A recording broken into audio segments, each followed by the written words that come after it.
What's up, y'all? Kofi Kingston here, and I would love to have a drink with Wrestling on the Rocks, depending on what that drink is, preferably non-alcoholic, you know? How's it going? Tell me more, your James. Soda. I would love to have a drink with Wrestling on the Rocks.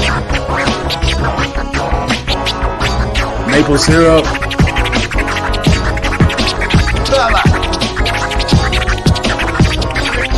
I would never have a drink with Wrestling on the Rocks.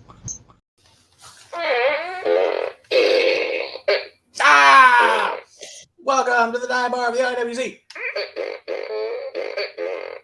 Welcome to Wrestling on the Rocks. Marv, our opener, per usual. He didn't make it yesterday. He was under the weather. He shit himself. What are you going to do? He farts a lot. He shit himself. With me today for Thursday night, Chaser, right here in the dive bar of the IWC. Ta-da! Miss Amanda Jane. Hi.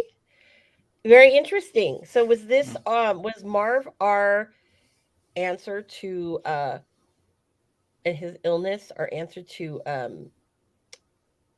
kind of MJF's making fun of Phil at the media scrum? Did MJF shit his own pants to make fun of Phil? No, but what he that would be really clever. No, I wished. But what he did do was he shoved pickles down his mouth. Well, not he was throating those pickles. He was definitely throating those pickles. He was pretty much throating those pickles. Talking about how good they are. Yeah. Yeah, I thought that was the most tongue-in-cheek thing, and it was more like a tongue-on-shaft thing, less of a tongue-in-cheek thing. That's true. But I thought it was amazing. You say it like it's my fault. MJF sitting next to Tony Khan sucking off these pickles. He was. Like it couldn't be like it was literally Phil right there, lumpy and all, because you know that dude's covered in warts. All right. And I'm the asshole for pointing it out. Producer Lady, it is so true. It is really true. It was quite disturbing. Defending my honor here. Okay, good. Yeah, it's quite disturbing. Hilarious, but quite disturbing. True. Yeah. Let's start real simple. What do you have to say? It was funny. If you're a person into comedy, you have to appreciate that bit. I did. So that's why I thought Marv was a salute to CM making fun of CM Punk with the K-Pack things. But anyways, I digress. That's true. Yeah. What's in your glass? Yeah. Well, because yesterday I went to Dynamite once again. I had to stop on the way home since it's colder than shit. And I had to get a sponsored, not sponsored. There you go. I carry slush with the regular Coke in here, and boy. I'm having peach mango iced tea with some vodka, and it's not diluted enough, so I'll be getting up to sort that out. Too much of the tea. Ooh. Like really strong. Because I water it down like heavy, because I don't like things too strong and too sweet. And too sweet. It's too sweet. Too sweet. Let's you see. did that to yourself. I did. Let's see. While I water down my drink a little bit. Shall I talk about birthdays? You should get into birthdays. That's exactly what. Let me do the birthdays. So we've got a few birthdays, friends. One of them today actually is I personally loved her run in NWA, but happy birthday, Melina Perez. Loved her run. Next birthday, I don't like this particular person's character, and I found out something interesting that I did not know. But Luchasaurus, happy birthday. And I thought he was injured, but I guess he's being sued because of his mask. I don't know if that's how true. Wait, the fuck? Luchasaurus being sued right now? Yeah.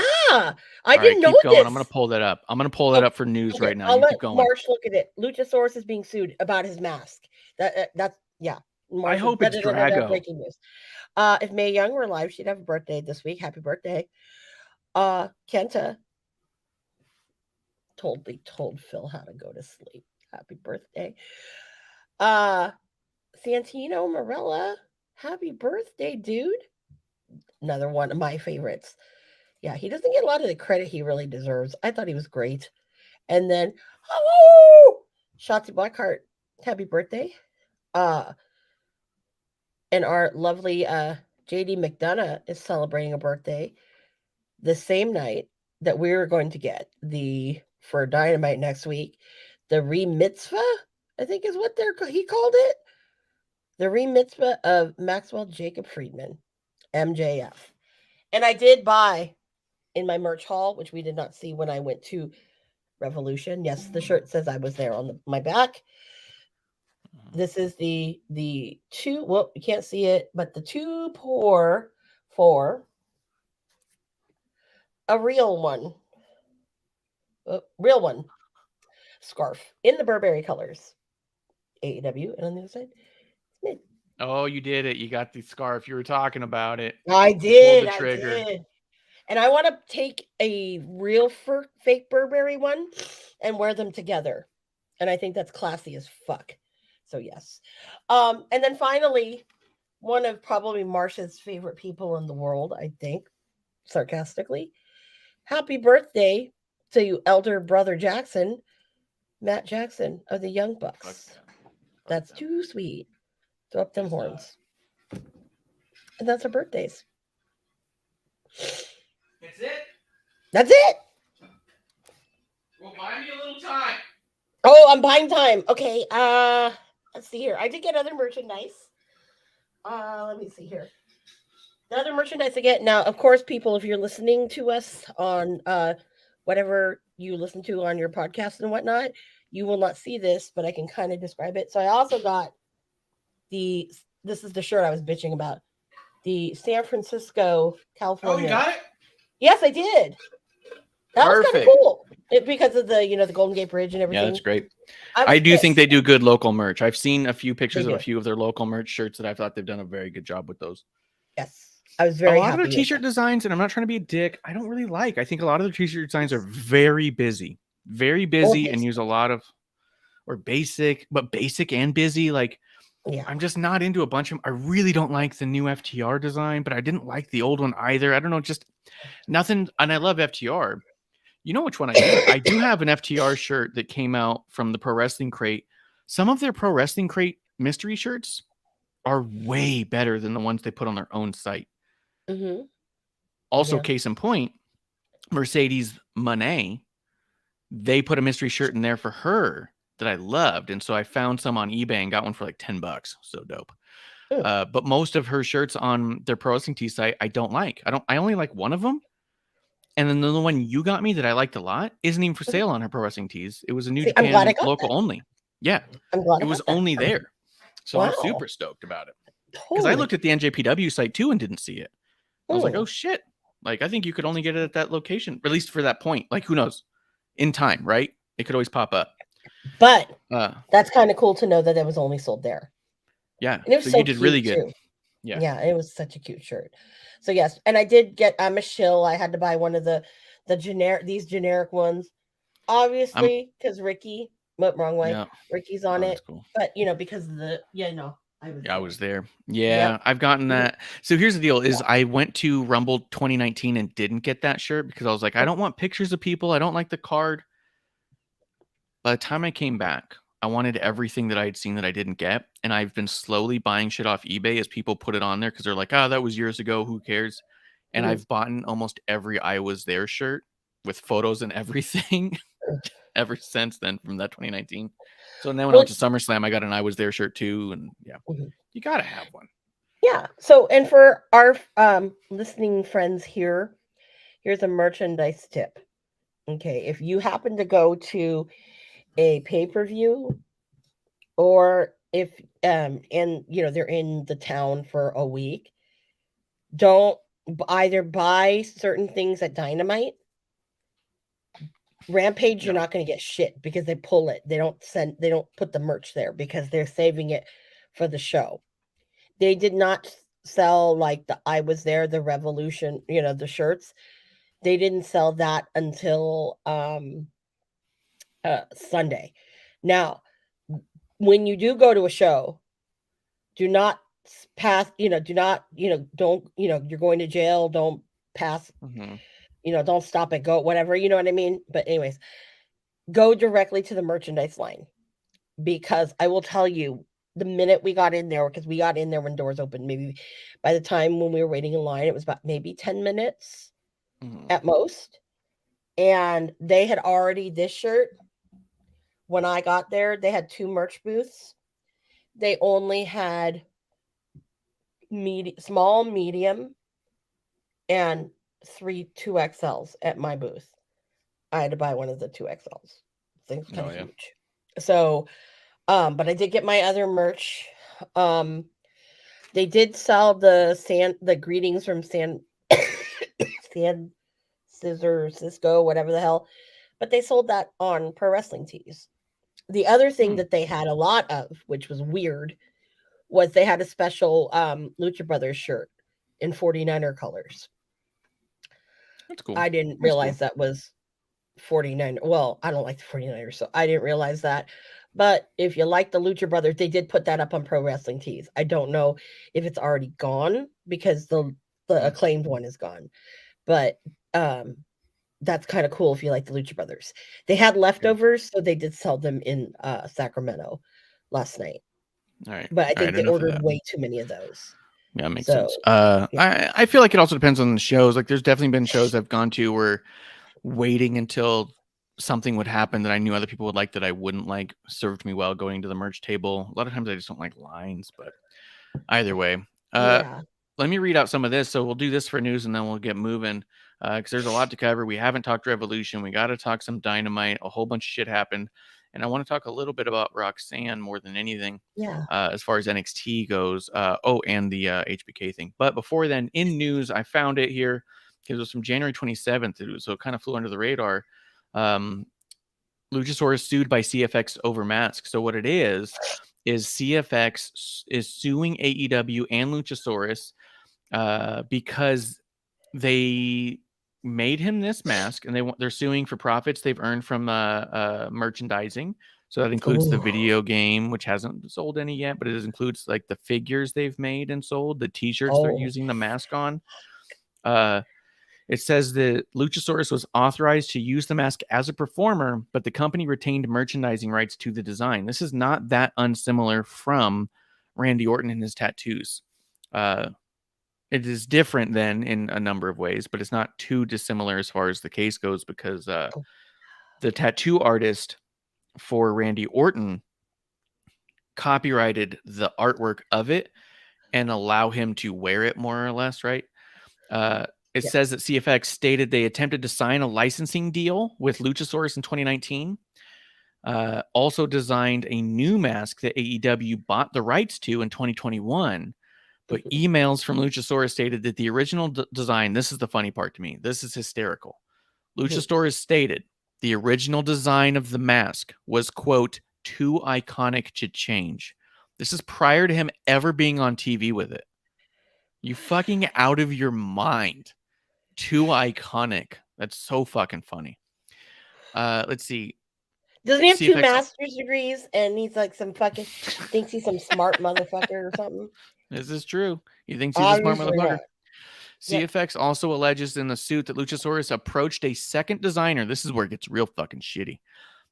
He approached a second designer in 2022 to create, quote, a near replica of their design.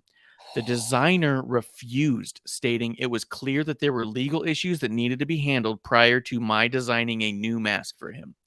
Wow. So he tried to undermine him and said, I'll just have someone else design the exact same mask. And the person who's the designer goes, oh, that's illegal as fuck. What are you doing? I'm not doing that. What a dumbass. Wow. Douche. So this all is to say, I like Luchasaurus less than ever now. So I told you I've never liked him before. Couldn't pinpoint why. I do think it's funny, though. The site says, oh, if you go to CFX's website, they have a nearly identical mask for sale. And it's not.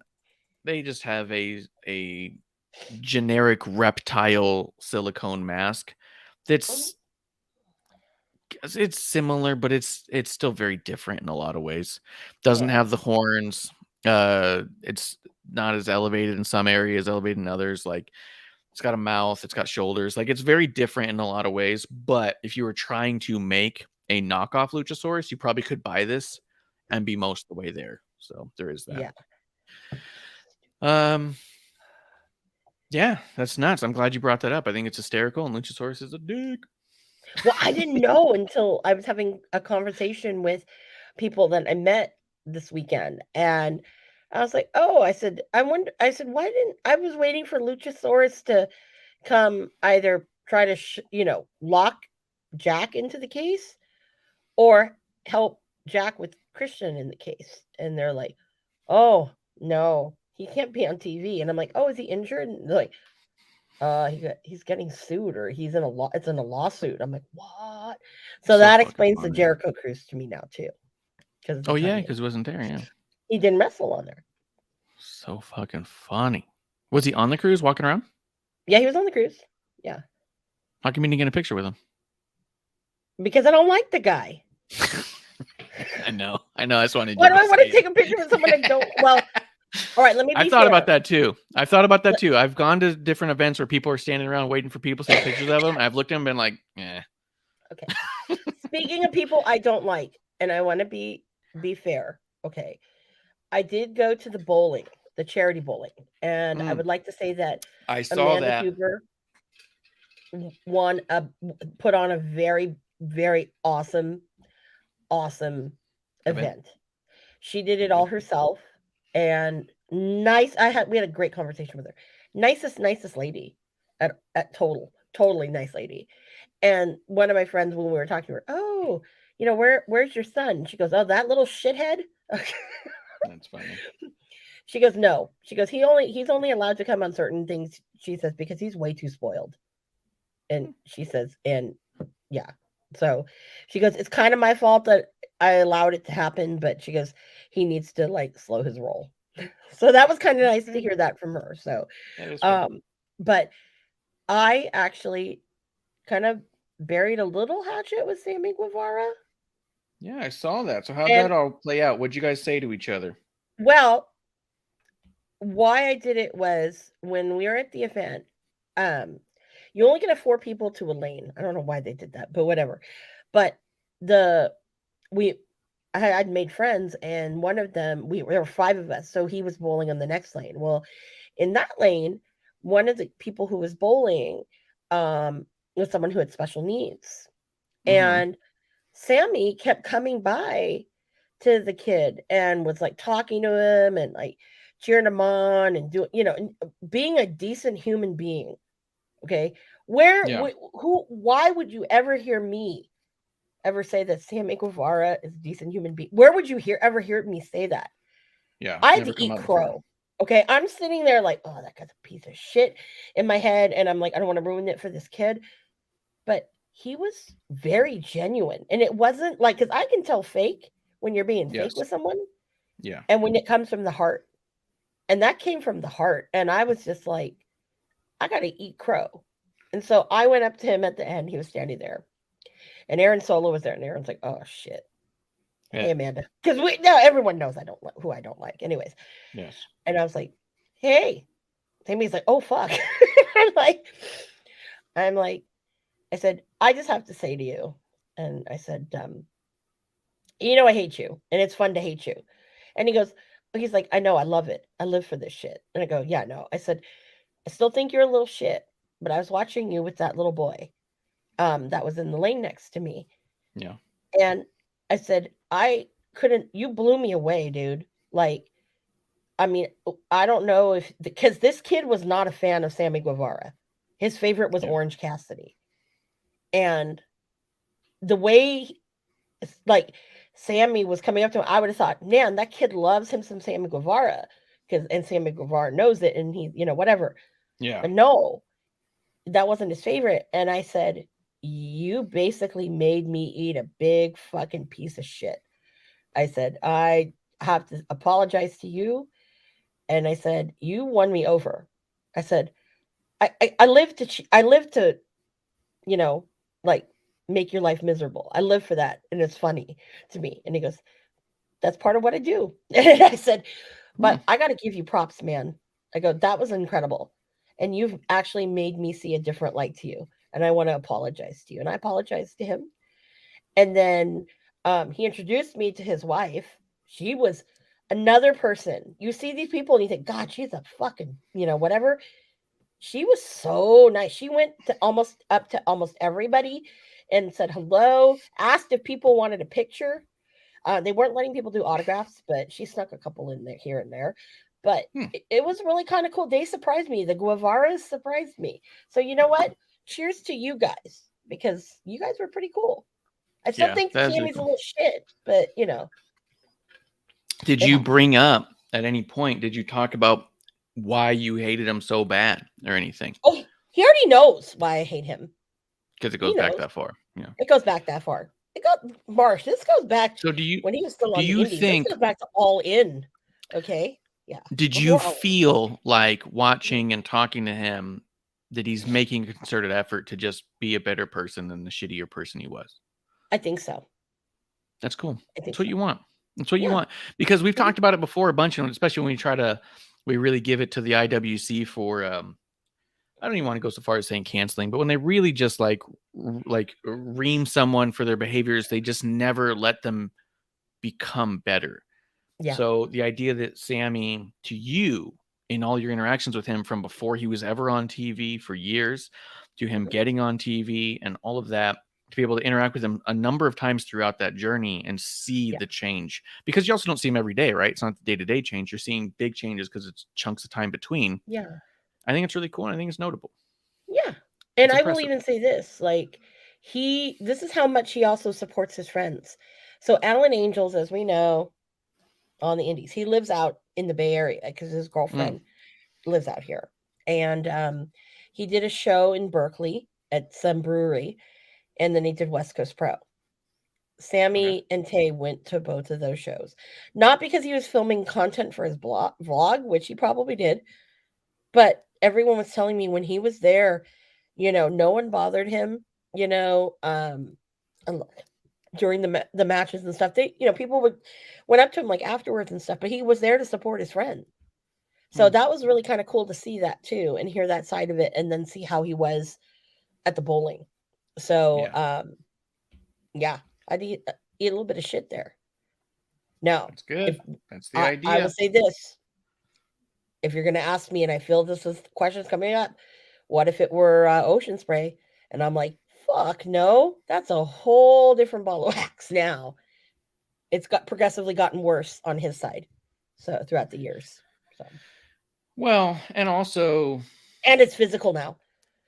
Because I was even telling Sammy that when we're talking, I said, I said, I don't hate. I said, you're not my most hated. And he goes, really? I was like, I would have thought it. I go, no. And he said, well, he's who all is that, fuck. right? Well, no, he was shocked because he was like, it's got to be Punk, right? I go, well, he's up there, but no. He goes, who? I go, Ocean Spray. He's like, oh, he goes, that's fucking hilarious. Ocean Spray. I go, I should trademark that. But anyways, I said, yeah. And I said, he shoved a woman. I said, I told him about that match. You got to go back and see it. And he goes, he's like, I hope you got paid. I go, you know what? I should have got paid, motherfucker. That's true. You're part of the show at that point. Yeah, at that point. Hey, I got my dailies. You know what I mean? Yep. Come on now. So yes. So I had to report that. So, but it was a very cool event. This was the second time they did the bowling. And I think that they probably are going to do it again, because she said a lot of what was great about it was, these people, like, this is their job. Without the autograph, I think it was a good system of no autographs. Adam Cole, I want to shout out to Bebe. Him and his old lady were hosting it, and they were like doing commentary about people bowling. She stayed where all the wrestlers were. He went to the lanes where nobody, like, it was just regular people. And he was doing commentary down there. He stopped at every lane and was talking to everybody, totally made time with every single person. And I thought that was really awesome. She's a bitch. She just stayed in her lane. But I'm like, whatever. Even somebody said, why didn't Britt come over here? And he goes, oh, yeah, he tried to make excuses. And then the kid was like, yeah, whatever. Yeah. She lost a fan, I think. So. Well, then let me just say a couple things about NXT, and then we're going to get into all of your AEW stuff. Yes.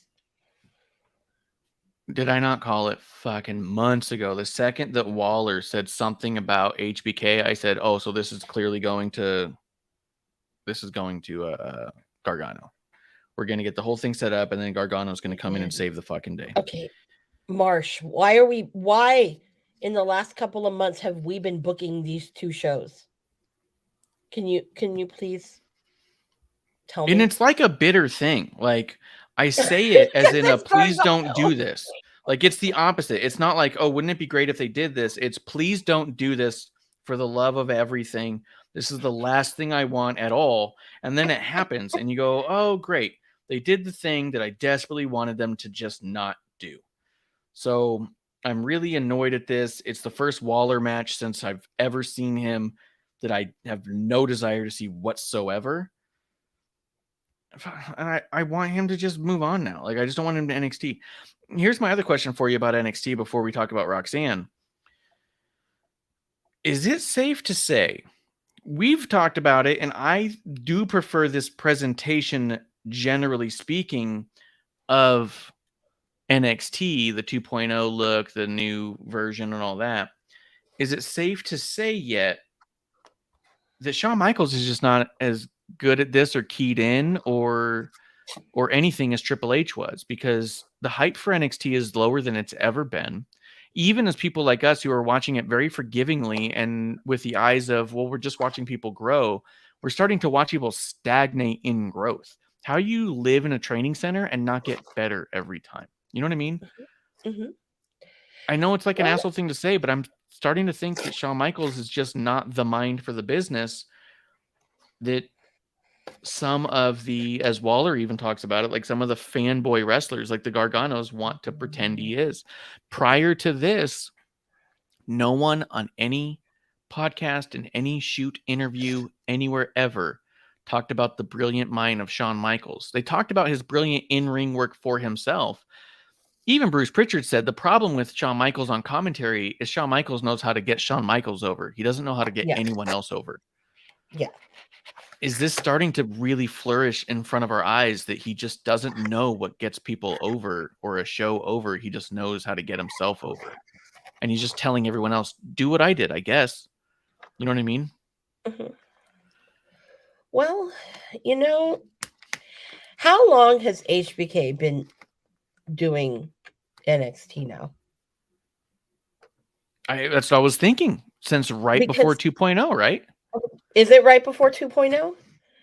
Because it makes me think, when did it really start becoming this weird stagnant place? But I think where it was noticeable, if I were to look back at time, where it really was the most noticeable is when Mandy was dethroned and was gone.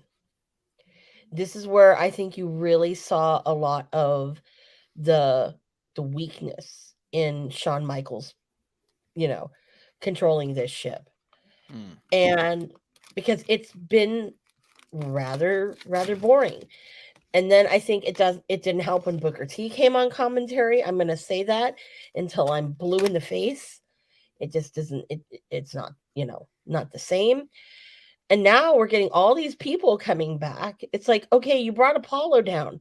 What the we thought, oh, this will be great for Apollo. He's going to get like a Mandy treatment. No, now we got fucking loser Gargano back. I'm like, no, what's next? Who's going to come back? Well, that was the other thing that I was talking about with Digi just yesterday in the dive bar of the IWC. That after Legado and before Legado, who else has come up to NXT? Everyone's going down to NXT, but no one's coming up.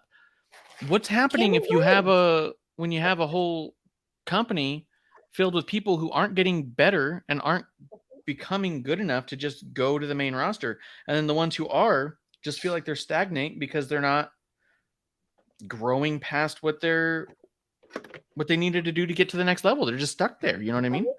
Oh yeah. It's really weird. It's like Cameron Grimes, bro. Where'd you go? Yeah, where the fuck is Cameron Grimes? Where are you? And the next one who should really go, the two that really should go, what's in it for them now? It's like, okay, so Braun Breaker, obviously, people want you gone. And oh shit, I forgot. Steiner's birthday. Happy birthday, Steiner. Oh, that's God, cool. I don't know how to do math. Holy shit. Neither does he. Anyway. Huh? Neither does he. Neither does he. Right. Yeah. So there we go. But no. But like Braun, like, okay, where are you going to put Braun now and do? Because he's getting the Cena treatment.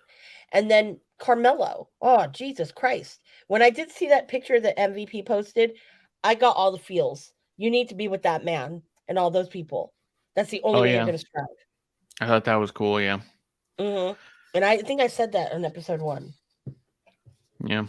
A while back. But I don't know. What I will say, though, I did think one thing they did do right was overall the playing through of the Roxanne injury angle. Yes. I thought was pretty solid. And I say that not because like everyone was fooled, but there was a lot of question marks. I mean, so much so we had to go back and rewatch it 2 or 3 times to look for little things to make you go, okay, it's probably storyline. She's okay. That's fine. But it also wasn't so horrendous that you weren't watching and having a bunch of people tweet videos and GIFs of look at this terrible injury that happened here. You know what I mean? Like it was actually a little difficult to figure out what was real and what wasn't. And I thought that was done perfectly because of that. You know what I mean? Like that's the idea. You want people kind of unsure, but problem is with a lot of injuries in AEW, nobody's not unsure at all. We all go, oh, that's bad. That's real bad. You know, fucking Phoenix breaks his arm and go, great. We just saw a broken arm. That's awesome. Oh my God. Yeah. Like what's his ass who was just knocked out cold and being dragged around and tagged by his partners. Things like that is like, you don't want that. But it's nice when there's a little bit of wiggle room where you go, oh, did something happen? You know what I mean? So I just thought that was done really well. And I also just the match was fucking awesome. It was an awesome match. How I saw the injury was, for me, was, damn, they're using an exhaustion angle almost. Yeah. That she got to the point where she had trained so hard and you're watching it and it's like, it's taking so much from her that it was incredible how that played out. Now, you don't you don't get to write stories like that you can kind of, feed that on. Yeah. Does it make, but though, when you have greatness like this, does it pretty much forgive all the other bullshit that's going on? I don't know. Yeah. I don't know. Because now even Toxic Attraction, it was but that's not it. That was not good. That's not what I was okay. expecting. Yeah, it was okay. It felt a little short. It felt little paint by numbers. It didn't feel special. Mm-hmm. And you kind of felt like at this point, a Toxic Attraction blow off with the final 2 members after so long. You kind of wanted something big, and it felt underwhelming in that regard for sure. I hope there's going to be a part 2, and it's the bigness that it deserves, the grand finale that it deserves. At this point, I'm getting frustrated watching the show and seeing the same people week after week not get any better, but also not make it to the main roster. Just send Gigi and JC to the main roster. I don't care if they're tag or not. Send Alba and Isla to the main roster. Like, half these people just need to be up on the roster doing stuff. Like, the women's tag division's in fucking shambles right now. Christopher Willis coming through saying, sup. What's up, man? Cheers to you. Hey there. Is he buddy yours? Yep. Good. What you drinking? What am I drinking? Or is he? No, Chris, are you drinking? You should. Yeah, cheers to Willis. I'm slushing. I have Sonic. Be jealous. Be jealous. Yeah, but that was the big stuff for me for NXT. There's a lot of stuff going on. Some stuff I'm liking okay, some stuff I'm not. And the people who are good are so good they don't belong there. And the people who are learning are typically learning so slow that it's not noticeable unless you tune out for a few months, and you don't want that either. So, well, now apart from like Tiffany's like getting so good so fast that you're just kind of like, all right, you're ready to move on already, but you're not gonna. Yeah. Tiffany's destined for big, great things. Yeah. But then, so it's like people like Ilya Dragunov. Yeah. Okay, and it's killing me because I'm like, holy crap! Now we have Gargano back. I'm like, what the shit? Now I'm like, man. One more nail in the coffin. I don't know what it's going to be, but like it's like it's going to be a third strike, and I think I'm going to have to go. I don't know. So we have Booker on commentary for me. The return of Gargano. I don't know what number 3 would be for me to be. Well, I mean, when's the last time you saw Wendy Chu? Don't start me. That feels like a fucking strike already. The fact that she's been off TV for so goddamn long. Here's the other thing about Wendy, though. And she gets a new shirt too, and she's off TV. What the fuck is going on? Exactly. She got a new shirt that's amazing and not even on TV to sell it. Although she has been in a lot of dark matches on like Raw or SmackDown. I forget which one. I heard that too. Yeah. Yeah. Because I see pictures from a lot of the people who go to a lot of the shows and take professional photos for them. And there's constantly pictures of Wendy Chu. And I was like, God damn. Is he calling her up? Like, they're going to do it? Carmelo doing that too? I've seen a lot of Braun and I've seen a lot of Wendy. I haven't seen a ton of Carmelo, but there obviously is some because he wouldn't have been back there with MVP if there wasn't. Exactly. You know what I mean? Yeah. So. But I don't know. Does this mean now that if this shit gets boring, we watch ROH? Is that what it means? We can't double dip on AEW. We might have to go to Impact or NWA. I would say Impact. And the only reason why I'm thinking Impact because of Kuro annoying us all the time. That too. That too. I'm surprised he hasn't come in here with his Impact shilling right now. I know. So far. But yeah. Oh, then he would just be watch. And then we do Impact and then he doesn't show up. But then the problem is Impact is on the same time we're on. So is the Ring of Honor. So we'd be a week behind every week. So no, I don't want to be on well, no, we don't have to necessarily be paywall. I didn't say that. Yeah, no, we're not doing paywall. Well, all right. Christopher Will says don't sleep on Impact Wrestling too. So maybe that's what we should start doing. Maybe we'll start easing off of some NXT and AEW, but watching Impact and maybe Impact, maybe a little Ring of Honor here and there. Little Ring of Honor here and there. Yeah. Just kind of give more of a hodgepodge of what's not happening on NXT and AEW. Yeah. And obviously New Japan, but we'll get to that when we get to that. Yeah, that's a good point. There's some stuff over there. All right, so tell us about your adventures. AEW Revolution. You say you want a revolution, as they say, if you're a Beatles fan, and I am. Or Mm-hmm. Okay. First of all, I would like to preface the fact that Marsh and I definitely have booked, I think, between the last AEW big pay-per-view, or what was the last big AEW event or pay-per-view? It was that one I really didn't like. You really don't like a lot of them. So that's not a fair like about statement. half of this one. I mean, yeah, I know. See, that's not a fair statement to make. But whatever the last big, it wasn't the one at Arthur Ashe. Was it Full Gear? Because there was it Full Gear? Yes, I think it was Full Gear. I don't know. Maybe we need to look that up. March Revolution. Yeah, Maybe Full we Gear, need to look November that 19th. Full Gear. Okay. Moxley versus MJF for the world title. Okay. Yes. So I think probably since Full Gear, this show has booked, to be fair, I'd say 60% of what you see on AEW. Maybe half, at least half. 50 to 60% we've booked. All right. Well, start talking about the thing. Anyways, I want to preface this to say that of the 9 matches, I was 6-0 until the last 3. The last 3, I was kind of wrong. Okay. So, I don't know where to even really start with it, but let's start with you got to go talk about it. What are you confused about? All right. I got it. If I was there, I'd be talking about all sorts of stuff.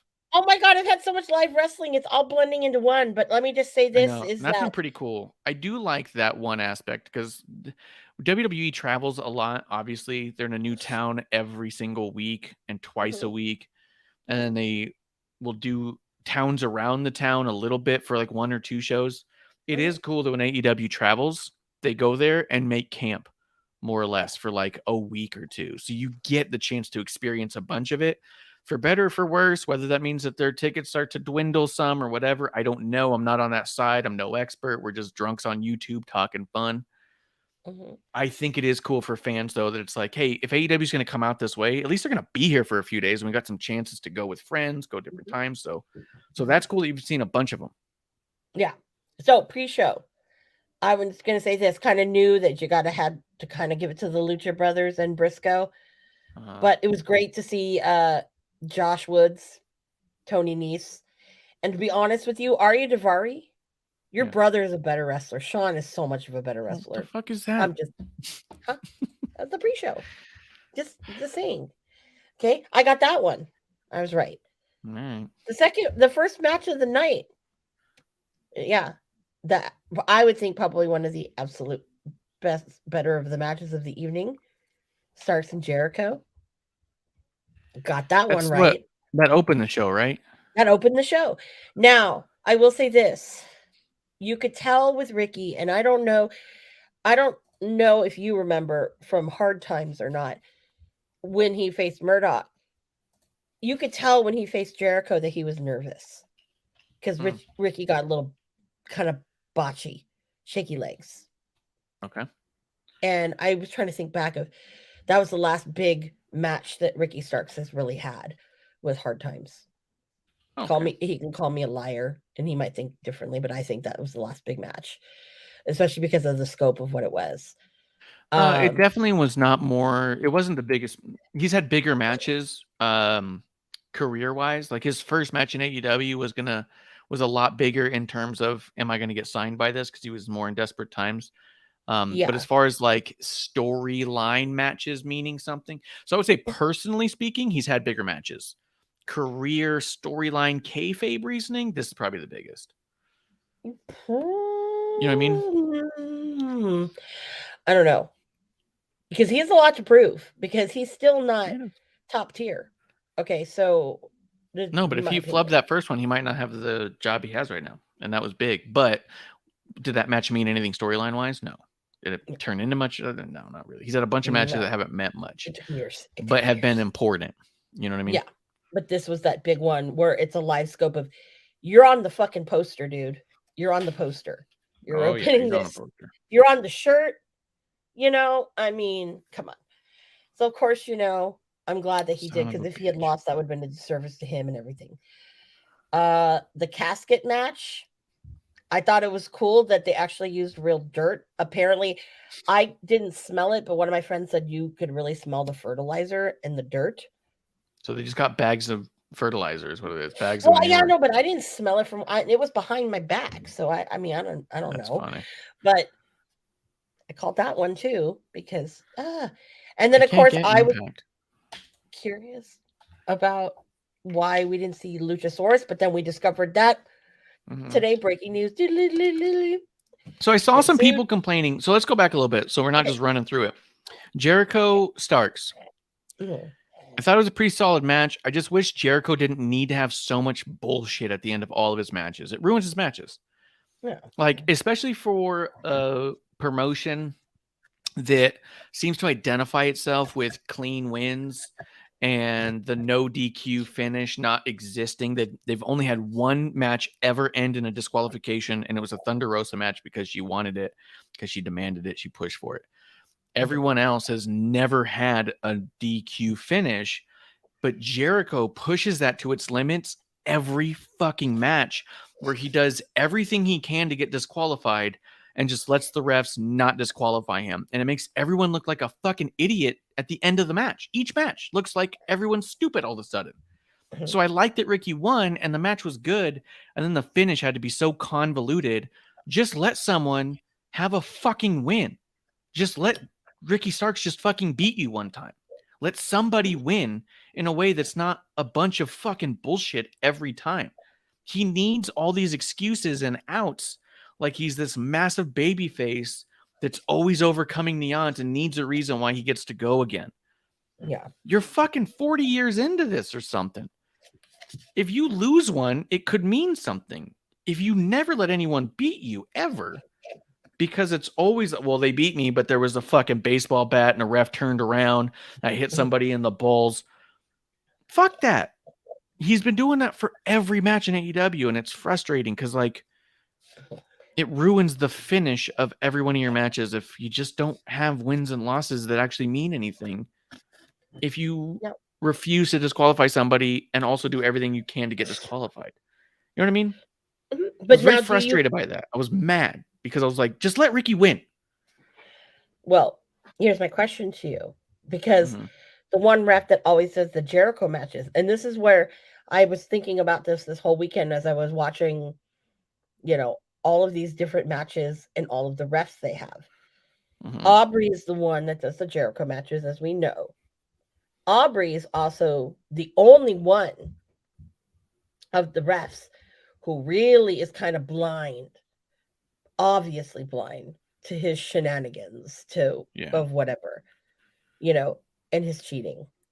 So do you think that a lot of these other refs are kind of like, well, you know what, honestly, she's gonna get over as a ref more so than any of us, and why should we look stupid, and just let her look like the jackass, even though she's still beloved anyway?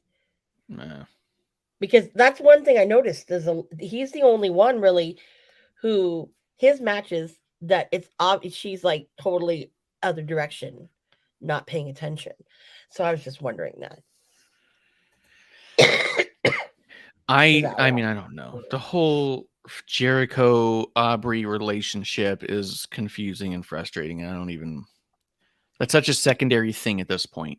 Jericho just needs someone who's going to look like a moron for him every time. And every ref will do it, but it's just her is the one he wants. She really looks like a moron doing it. Yeah. So, but really good match, even by both sides. I was actually impressed by Jericho during the match. I was like, God damn, he's looking good here. I don't feel like he comes off that way all the time. Sorry. He's a wizard. A lot of times that he has matches and I go, he doesn't look like he's trying that hard, or he looks like he's huffing and puffing already. This was one where I was like, Jericho's looking good. And then the whole thing fell to shit because he had to have a fucking convoluted finish again. But moving to the Jungle Boy Christian match, I thought it was fine. I thought it was a Tony issue and not a performer issue. The needs to have a casket buried alive match. But the thing I had a question for you. because I saw people shitting on it a little bit. Jungle Boy closes the casket, and then it just like plummets into the earth and smoke puffs out, and people were making fun of that like it was an accident, like it was a botch. I kind of thought that's what it was supposed to look like. It just looked goofy. Yeah. When I thought it was fine. Like I was okay with it. I had no problem with that. The AEW fans expect too much. Okay. What do they want? And I think that people don't understand. What is it supposed to do? Okay. You close the casket and it's going to hell. It's dropping. What do you want it to do? Do you want it to explode? Okay. Exploding barbed wire means it's going to explode. What did we get? We got sprinklers.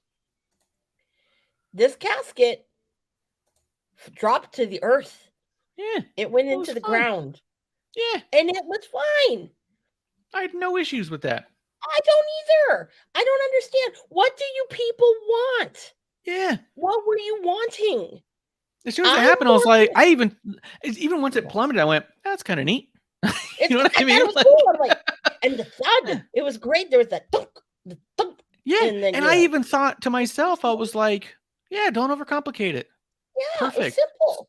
Yeah, make it simple, make it easy, direct, easy to understand. When you overcomplicate it, you make a lot of mistakes, especially with like the exploding barbed wire match. It was way overcomplicated, and the whole thing was fucked because of it. So this was really them saying, let's just put a little dirt around it, have it drop away, a little puff of smoke. Perfect. What and they want. And the thud when it dropped. Thud. Yeah, perfect. It was fine. Yeah. I knew that actually that was a special extra little touch. Okay. I just thought, okay, the casket closed, boom, we're done. I wasn't expecting anything else. That was a nice bonus, a nice touch. Whereas the other one, I'm expecting fucking the ring to like fucking implode into flame or something. Not me. It's like, Tony's backyard, like a sandbox in his backyard, like having fireworks for his G.I. Joe people, his wrestling figures, his LJNs. Yeah, no. No. I thought the whole thing was fine. I thought the getting to the top of the ramp was a little forced and convoluted just because, it was a difficult thing to do. Tony wanted them to do this buried alive casket match combo thing, and it was tough to follow through with. But I thought they did the best they could with that, and they made it work, and it was fine. So, But let's see. Don't mind me. I don't know. You were there. From an audience perspective, was there anything you felt like came across better on TV than in person, or vice versa? Well, I really honestly think that I think that casket, the ending with the casket stuff came off better than I thought it would. In person. I haven't seen it. I saw a little clip of that that ending, and I was fine with it. Because what are you expecting? I don't know what people are expecting. Were they expecting when it fell in that dirt was gonna like automatically get shoveled in on top of it or something? Yeah. I don't know. There's fire coming up. Much. Yeah. Or flame or pyro or something, but no. There's enough pyro in that show and fire that you don't need any of that extra bullshit. It's not necessary. So, yeah. But I think it's fine. Overall, we can go through each match if you want, but overall, you've been to a bunch of shows, and this was your first time going to AEW. You went to the show before this, the Dynamite before this. You went to the Rampage. You went to the Revolution. And then you went to Dynamite again. That's 4 AEW shows in a week. Did you have a really good time? I had or was it half and half? I'll start it out. I had no expectation going into these shows. I purposely did not want to go to one unless it was really here, because I'm like, I'm going to be a big critic of this because I've not liked what I've seen.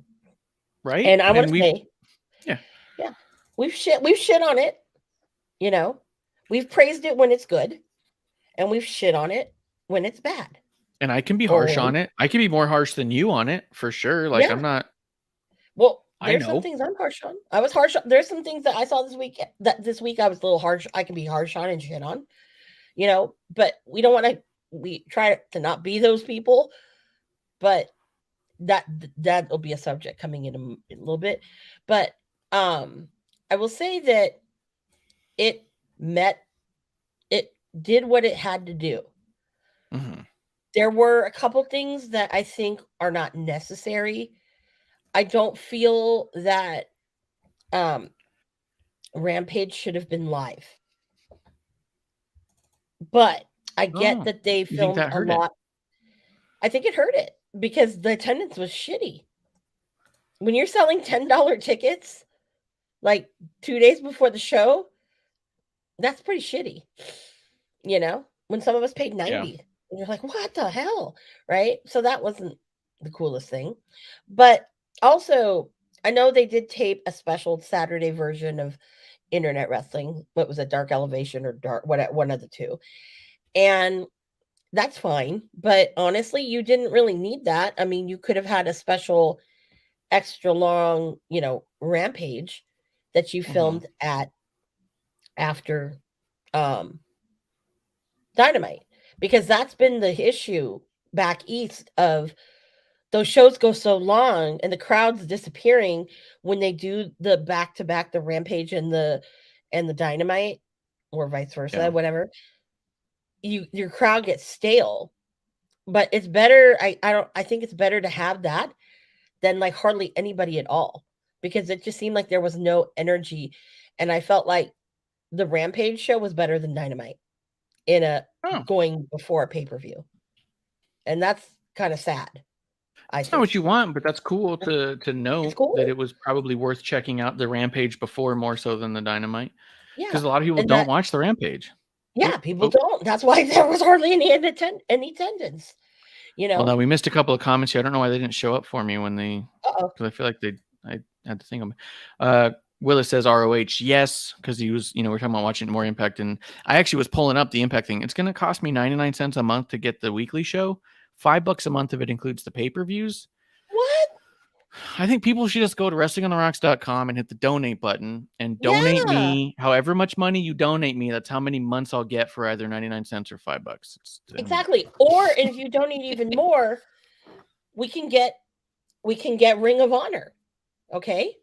Hell, Jesus. Oh yeah, the Ring of Honor. I think we could probably get Ring of Honor, New Japan, and Impact. $25. That's all you have to do, people. A month. Christopher Willis says AEW Revolution was awesome. He was there. So did you see him while you were there? I did. And actually want to say this. Chris, I'm glad I didn't see you. I would have super kicked you in the face because you wore a Phil Brooks shirt. Oh, why would you do that? I know. Okay, dude, Marsh, do you know how many Phil Brooks t-shirts were in that arena? I want to say 25% of the shirts were Phil Brooks. 30% were probably the Acclaimed. Maybe 40% were the Acclaimed. Okay, but 25%. People, I'm quoting a movie. It's like stop trying to make Phil happen. It's not gonna happen. It's like making fetch happen. It's not gonna happen. We're gonna talk about that because it looks an awful lot like they're trying to make it happen. Well, we'll talk about that as we get through the booking results. I started going like, oh shit, they're trying to clear out that locker room for something specific. Let's catch up on the chat though, because I don't want to snuff Willis. And the whole point of our chat, for anybody who watches live on YouTube, Twitch, or Twitter, derail the show, guys. We're just all drinking buddies here, and Christopher Willis, no different. He's drinking sparkly ice black cherry, sparkling. Is that? Yeah, sparkling ice black cherry. We get those ones all the time because those are keto. Yeah. Mm-hmm. Those ones are keto. They're so good. Producer lady had the last one we had yesterday. She had the pineapple coconut, I think it was. Yeah, a little bit of vodka in there is really nice. You don't have to have it with vodka. It's not what you're drinking. It's who you're drinking with. And we're glad that Willis is our drinking buddy tonight, drinking sparkling ice black cherry. And Chris Willis makes a really good point here. Amanda loves Tony Khan. I do not. Yeah, you're wearing that AEW logo. You love him.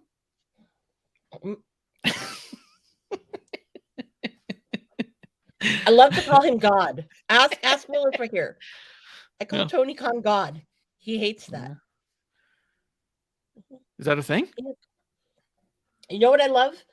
I love the fact that Tony Khan doesn't pay me or Marsha any money to book his show. And now Alvarez is stealing our material. A lot of other journalists are stealing some of our material. I've definitely heard things that we've said afterwards come out close to verbatim on other shows where there's all like, no one's saying this. And I was like, just because we have no listeners doesn't mean no one's saying it. We do have listeners. The people who are stealing our shit. God, let's go. And wrestlers, by the way, shout out, hello. Hey, Thunder Rosa girl, hopefully you're going to come back. God, I can't wait for her to do something big again. In the homegrown people. And then you'll fucking take that fucking title off a hater. Love it. Yeah, but then she's got to team up with Britt, and I don't see Thunder Rosa teaming up with Britt to get that done. I mean, hey, it's all what's best for business, right? Not Cargill. Cargill's on her own fucking divalicious way. You don't want to fucking add that ego into there. Could you? I think it's too late to put in Serena Deeb. She's been gone too long off TV. She doesn't mean anything. Too long.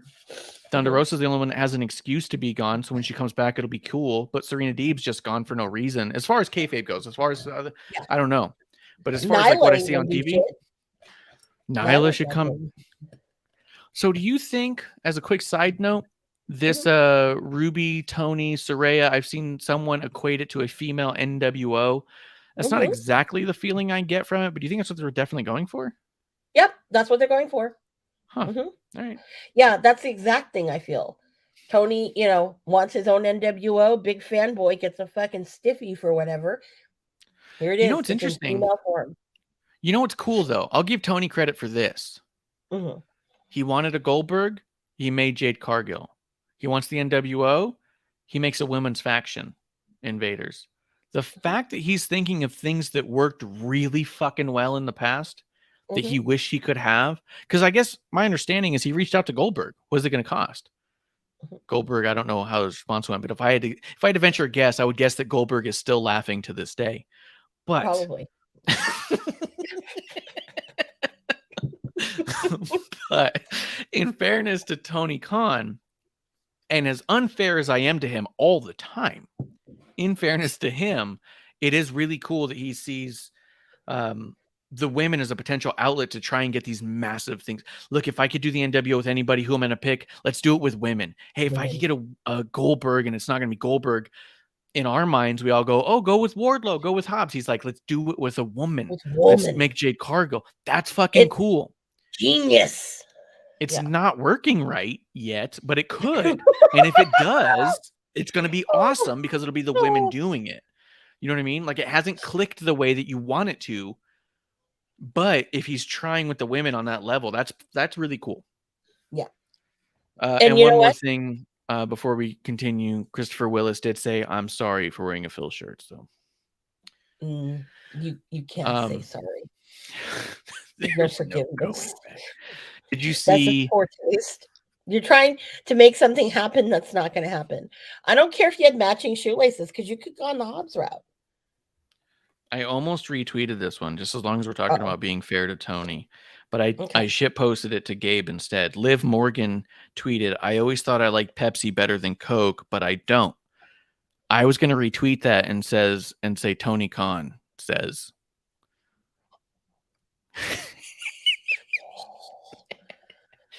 Get it? How's that pickle going for you? Yeah. How do you like that pickle? Yeah, get that pickle. Get that pickle. Get that pickle. But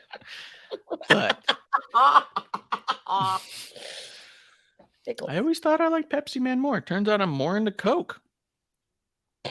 Whatever. Oh, you know what? We were talking about how, shout out to friend of the show, Roy Lucier. We were talking about how he wants to do Cancel Con. Yeah. Right? With some friends. I have a shirt, a bootleg shirt I want to make. Tony, Ariel Hawani, Olaf from Frozen in a little cartoon background. Do you want to build a snowman? Have all of them up. A little cartoon Tony Khan as Olaf. No, you have to have Olaf there so people know what the hell you're talking about. But a cartoon Tony and a cartoon Ariel Helwani.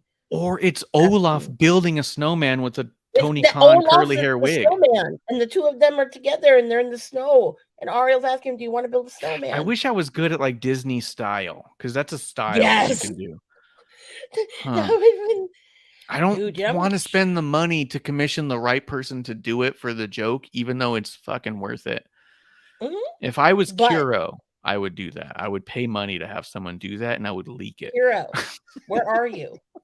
Where are you tonight? I would use funding for your wrestling promotion instead. Yeah. Instead of, let's do this. Let's make bootleg shirts of things that we think is funny. Like, I now want a pickle shirt with MJF. I saw someone make a drawing. I believe it was Extra Cooler on Instagram. Did a drawing of a jar of pickles that were MJF pickles, and it was pretty cool. Pretty well done. But he should have had a shirt already come out on Monday. Or Christopher Willis Tuesday. Does say, leave Tony alone. He's not on the coke. I have proof. Okay, 2 things. Okay, on this subject, and then we're going on because we can talk about snow all day. And Tony. It's true. Okay, this is true. It's true. It invigorates us. So on Dynamite last week at the Cow Palace, he comes out, hey everybody, blah blah blah, all excited. Then he comes out 2 hours later. Whoa! 90s, you know, the whole thing. I'm like, whoa. He must have taken like 2 before he came out here. I'm going to see if someone has it written down what Tony Khan says on the announcement, because his huge announcement on Dynamite was a fucking mess. I didn't think he had one. I don't know. He had one. It was huge. He renamed the All-Atlantic Championship to International Championship. Was that yesterday? Yeah. I didn't hear it in the arena, so I don't know. Okay. Well, I found the video of it, because look, this is also an indication that something might be up with him. It's only 2 minutes long. I'm gonna play it and tell you some of the things he says, because this is incredible. Okay. Oh, that's funny. Rilla says, you got pictures, boo boo. I like your proof too. It's funny to me. But I have video, not of him, you know, whatever, but his behavior. That's what I'm saying, boo boo. Good God. If I can get this was the first thing that was an indication to me that something's up. Tony Khan comes out and makes his announcement. He goes, Orange Cassidy has come to me and stated that he wants an open challenge match against Jeff Jarrett. That's not what those words mean. That means you're challenging Jeff Jarrett to a title match. An open challenge is when you don't know your opponent. Tony Khan had no idea what he was saying. He's challenged him to an open challenge match against Jeff Jarrett. Nope. You're already talking nonsense. He's honoring the request next week at Winnipeg.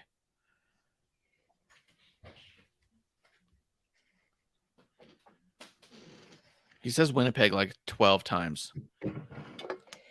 Maybe he likes saying the word Winnipeg. Next week.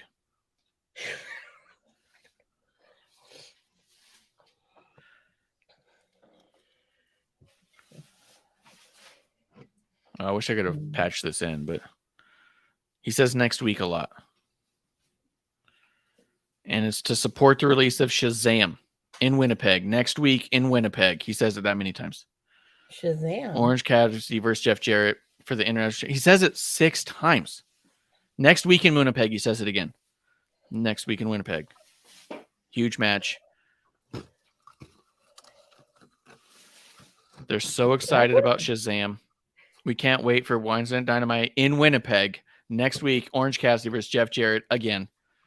For the International Championship again. As we level up again. That's the 3rd time he said that in AEW. It's insane the amount of times he says the same thing over and over again. He doesn't realize. But yes, saying he's challenged an open challenge match to Jeff Jarrett specifically undoes the exact words you just used. I'm opening my challenge to you and only you, Jeff Jarrett. He wants to challenge. He wants to have an open challenge match against specifically Jeff Jarrett. So it's a closed challenge. It's a very specific challenge to one person, very much not open. Whatever. All right. So moving on. Willis says Tony Khan's not on coke. That's 1 vote, not on coke. I've never heard anyone else vote the same way, but time will tell. We have time will two tell, here. and I like Willis. Yeah. Does producer lady have a vote? I don't know. I don't know. She got upset does about the producer lady pickle. have a vote on if Tony Khan's on coke or not? Definitely. Definitely on coke. Okay, 3-1. I would say the In Time brothers probably would agree with us. I've talked to a lot of people, but Chris Willis with his second terrible wrestling take of the night. Jeff Jarrett is so boring, he says. Come on. I love Jeff Jarrett. The slap nuts. Come on. Get Yeah. some cool boots on. Then Jericho And had to go gloves? copy and get cool glittery boots too. Dude, and he's jacked right now. He's jacked. And he's really nice. I met him. He was cool. Yeah, Jeff Jarrett's cool.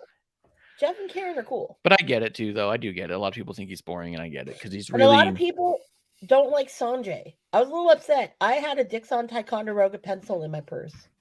Really? Because that's fine. Sanjay did that thing, and he's like, "I want my pencil back." I brought you one, bro. That's funny. Wasn't a lot of time. All right, more Revolution because we're not done through it. Did you want to talk about the Trios Championship or no? Yes, we do. This is the say what you want to say. This was the catalyst. This was the first indication, right? This was the first indication, number 1. I had said on episode 1, the House of Black will win the Trios Championship, meaning when they win, we're going to see Kenny and the Bucks slowly go to Ring of Honor. Yeah, that's what I think. I think this is the first clue. Well, Eddie was the first clue, but the concrete evidence. That's true. That's true. Eddie was the first. Eddie's first clue. This is a hard concrete evidential thing that these were the big 3 that had the biggest problem. One got bit by his friend. No bueno. No bueno. Okay. I thought it was a very wonderful match myself. Felt a little bad for poor Nakazawa. And Cutler. I'm like, why do these guys have to die? But that's okay. It's okay. Even little Julia got her ass handed to her. I thought it was a great match. I really enjoyed it.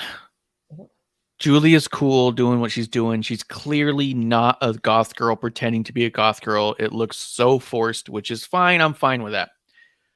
But the fucking witch fingers thing, that made me so mad because she fucking. Why did it make you mad?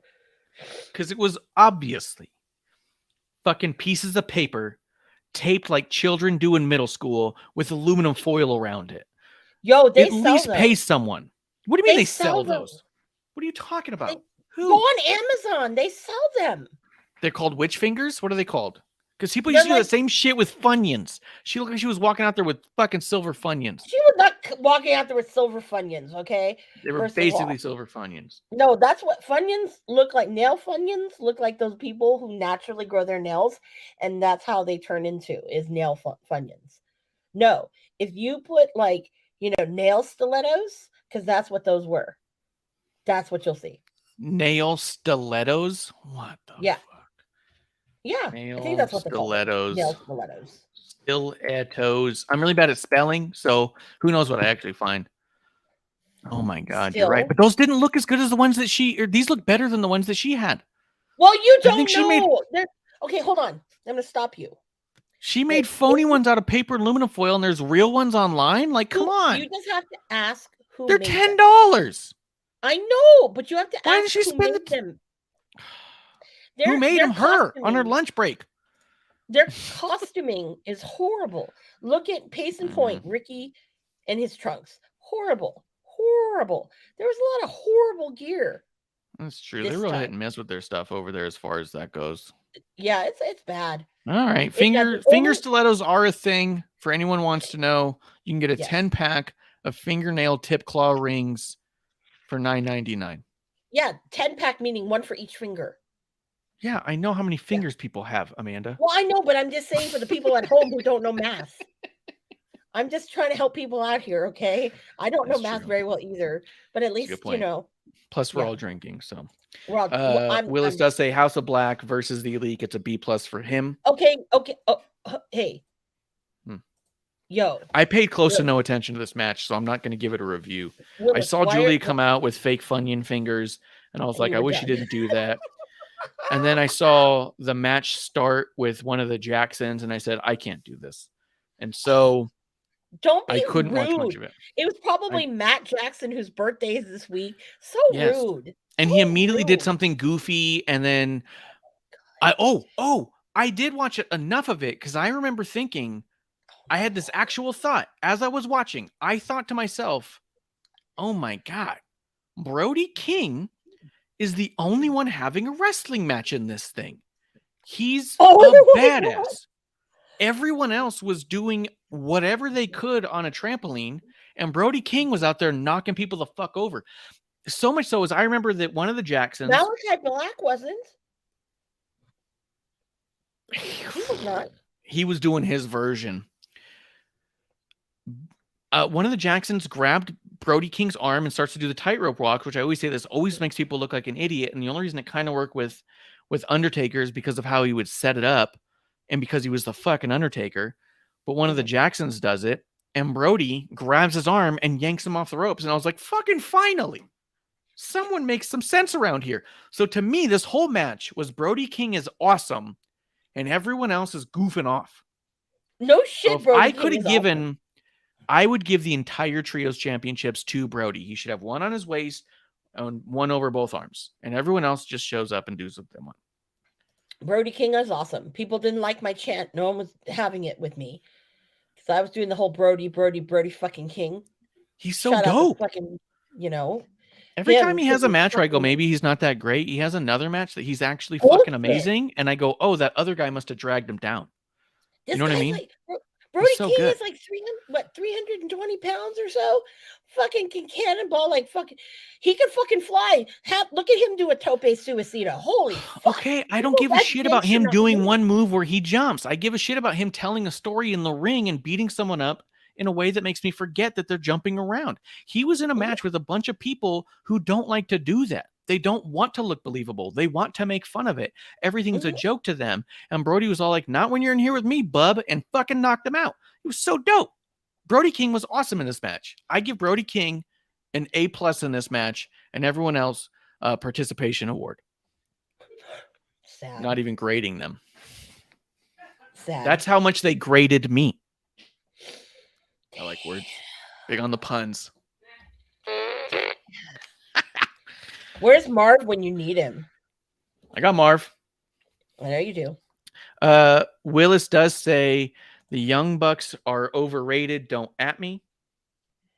I believe I said a similar thing just now. Brocast Podcast says good evening with a little good cheer. Evening. Cheers to you, Brocast.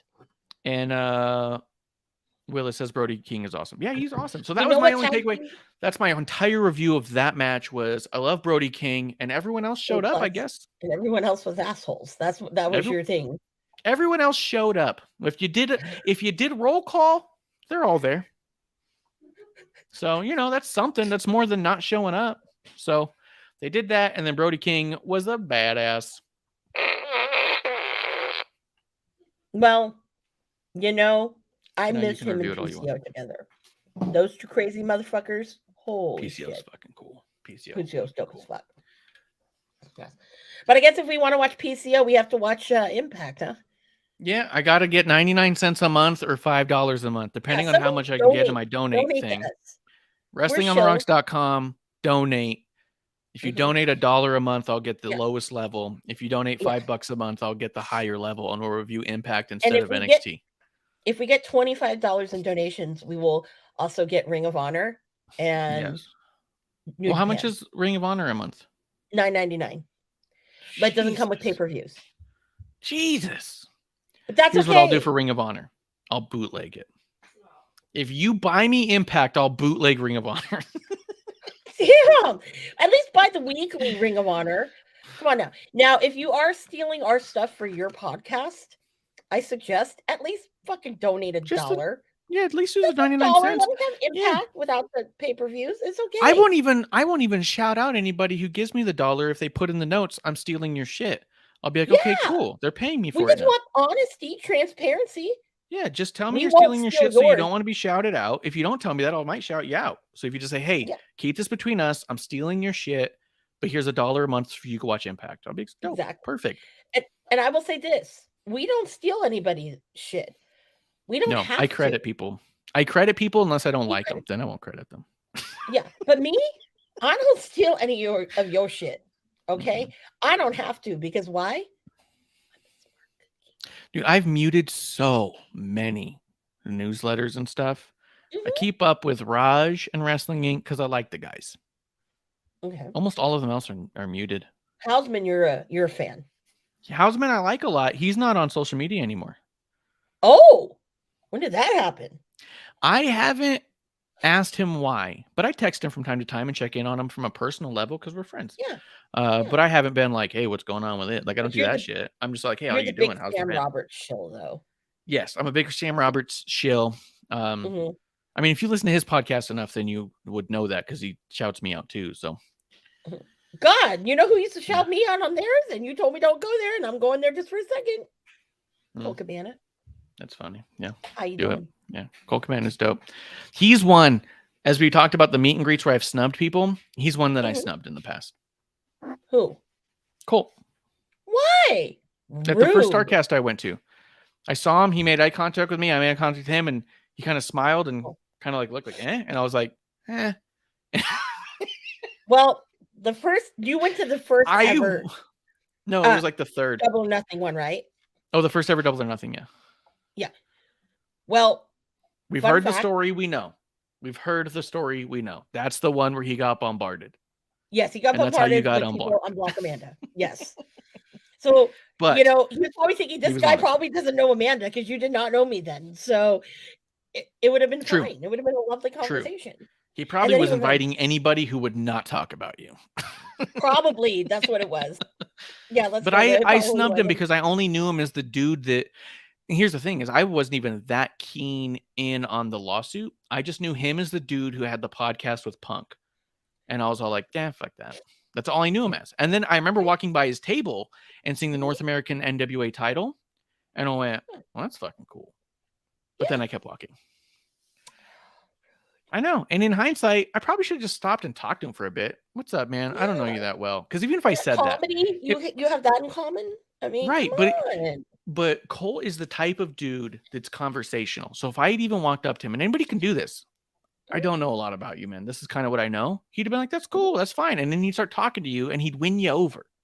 And then you'd be like, all right, well, now how much money do I have to give you? Because it's definitely going to be more than zero.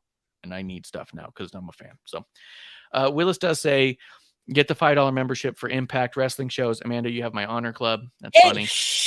Jets. We're trying. Yo. That means he's not stealing your shit. I know, but I know. But also, Chris, we don't want to get you in trouble. Yeah, we don't want Chris in trouble. Too many ears. Also, too many people listen. I've gotten no PayPal alerts yet, which means nobody's donated $5 for the first month of it, so I can't get it going yet. So, as we keep going, trios match. What did you want to say about it before we move on? I wanted to say, I called it. I even have video clips I sent to Marsh, but producer lady told me that you were driving, so you couldn't see them. Yes. But did you play them? Like, I called this shit. I was just in my element. I was on a roll. So yeah, I played a couple. We'll continue on. Yeah. To the women's. But this was the big, because like you said, Eddie Kingston being moved to Ring of Honor was the first indication. They're getting ready to bring Phil back, and they're trying to clear the locker room out from people who we know have an issue with them. And then we said, watch the Elite lose the Trios Championship next. And then that happened. So that makes me believe they're going to pop up in Ring of Honor. And we think that Ring of Honor will be the island of misfit toys for anybody who doesn't play nice with Phil. Mm-hmm. Which I think will be very interesting because it might make Ring of Honor real fucking popular. Episode 1. Wait, is that backwards? No, I think that's right. Episode 1. The women's match. Yes. Ruby Soho, Saraya, and Toni Storm against Jamie Hayter with Britt Baker. I'm trying to remember this because there's something in here that really fucking annoyed me. And I probably would have I know what fucking annoyed you. What was it? I think I know what annoyed you. Because I remember liking it and then just being like, fuck this match. and I don't remember what it was. It was the ending, which made you go, fuck this match. Okay, so if we look at my Twitter, I predicted that Hayter will retain with the help of Ruby Soho. Yep. Well, no, Hayter will retain. Ruby Soho will go heel. Yes. I knew Ruby Soho was going to go heel the minute she walked out. Why? AEW is kind of stupid. It's for dummies. AEW is for dummies. Ruby had her green hair and she had red glitter eyes. Yeah. Now, if you look at Saraya, has red and green. If you looked at Tony, she had red glitter lips. And I said, that bitch is fucking turning and she's joining the dark side. Because the photo op's going to be great when they all match. Exactly. God, hell yeah. Fucking AEW is for dummies. Now here's the other deal. Yep. Here's the part of the turn that I didn't like. Because I always hate this shit. Because it's so telegraphed. Yeah. When they do the shit, because it also makes no sense. Ruby throws out Saraya and Storm. Like hits them and throws them out. Then celebrates with Hayter. Then turns on Hayter. That's a whole lot of phony anticipation for a thing that's going to happen anyways. Everyone's already going like, oh, is this where Ruby turns?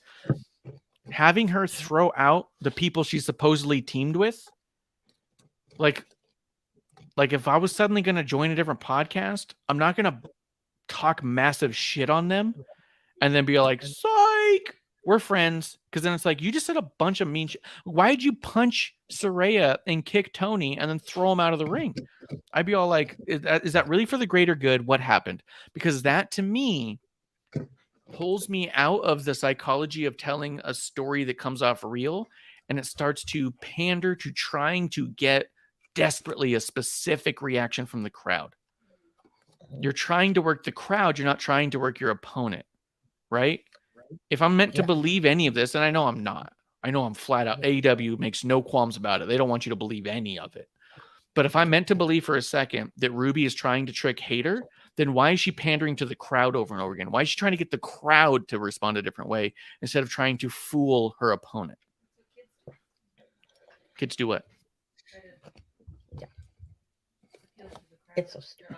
Appeal to the audience. Yeah.